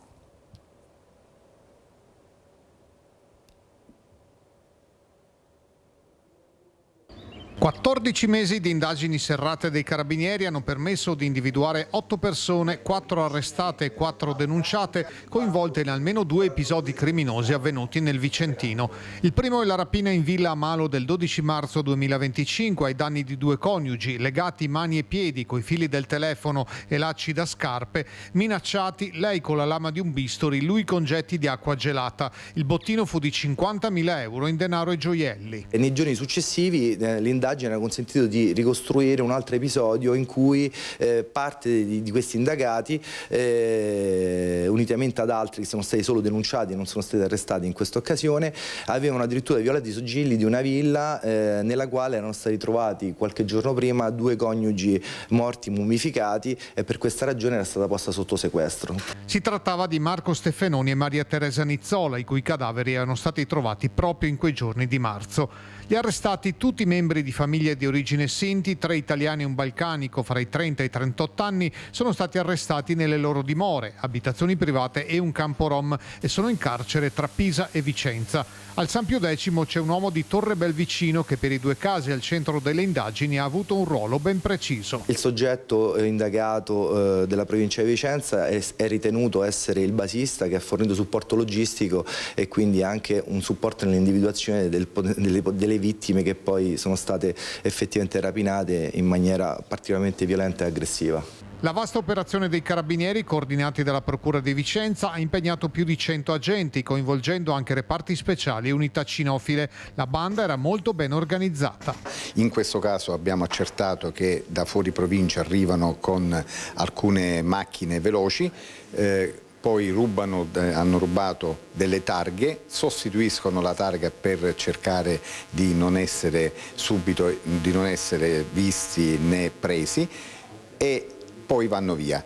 Il sodalizio criminale utilizzava anche documenti falsi e schede telefoniche intestate a prestanome stranieri. Con l'esecuzione dell'ordinanza sicuramente non si concludono le indagini. Nessun evento che accade sul territorio passa inosservato, anzi al contrario, l'Arma dei Carabinieri non cede ad un passo rispetto alla tutela delle comunità che ci sono affidate. Abbiamo in linea Carmela. Ciao Carmela. Ciao Mirella, posso dirti un fatto che è successo a mia figlia Elena? Certo. Allora, sabato mattina è andata a fare il tirocinio in ospedale, no, di Treviso. Nell'entrata vecchia c'è un parcheggio per i dipendenti, ma può entrare chiunque, le sbarre sono sempre aperte. È andata alle 7:15 di mattina a mettere la macchina giù per andare in pediatria a fare il tirocinio. È tornata alle 14:15 per mettere in moto la macchina e non poteva neanche partire perché gli hanno rubato la marmitta, l'hanno segata la marmitta e portata via la marmitta. Come si fa oggi a portare via una marmitta in una macchina? Mamma mia. E dopo lei l'ha detto anche domenica mattina, l'ha fatto presente in ospedale e ha detto che l'ospedale in fondo, quello nuovo, Cittadella, che hanno le telecamere nel parcheggio, hanno portato via un'altra marmitta. Come si fa a rubare le marmitte adesso?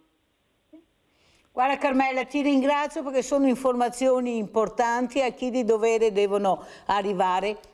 Come si fa, si chiede Carmela, a portare via le marmite? Adesso iniziano a portare via le marmite, ecco, sono delle segnalazioni che fanno capire cosa si sta muovendo nel territorio. Ecco, io veramente alla politica, oltre a pensare alla guerra, a pensare a riarmarsi, forse devono pensare a come riarmarci noi per difenderci, perché noi siamo allo sbaraglio completamente. La polizia, ecco, non ha i numeri, i carabinieri neppure, la Guardia Finanza neppure, i vigili neppure, continuiamo, ecco, la protezione civile non può proteggere perché non è nel proprio lavoro, nello proprio scopo, e allora cosa dobbiamo fare?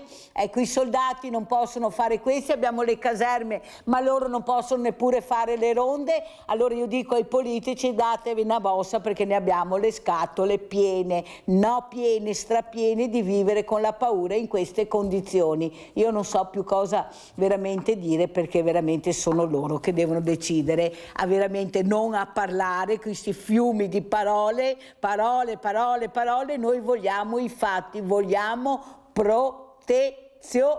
come ce l'hanno loro. Grazie, veramente grazie a tutti voi. Adesso andiamo a vedere, ecco, il vostro assegno, tanto per far capire a chi vanno gli assegni, a chi è andato anche questa volta. Andiamo a vedere, grazie, ci vediamo domani.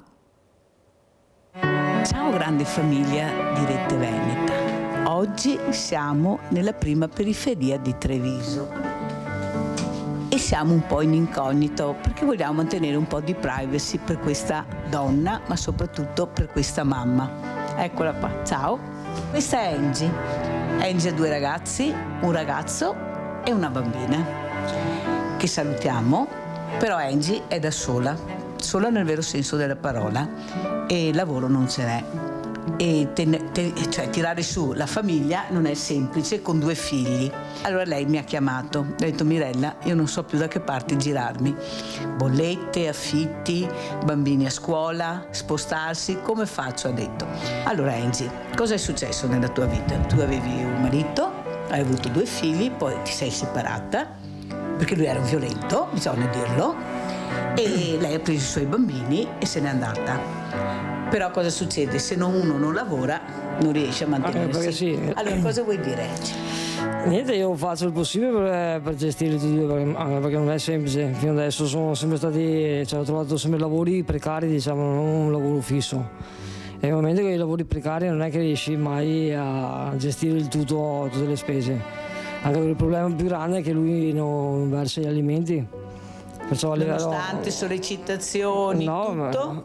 Non serve a nulla né arrabbiarsi neanche perché alla fine se ne frega. Sì, quella è la verità. Cioè per lui i figli non sono figli. Esatto. Questo è il dramma. Tu cerchi lavoro, Angie? Io adesso è un mese che sono a casa e adesso in teoria dalla prossima settimana sto aspettando una chiamata perché dovrei cominciare un altro percorso di lavoro. Perché sono tutti lavori purtroppo a tempi determinati. Al giorno d'oggi bisogna prendere qualsiasi lavoro che viene, non è che puoi decidere di fare no questo o no quello.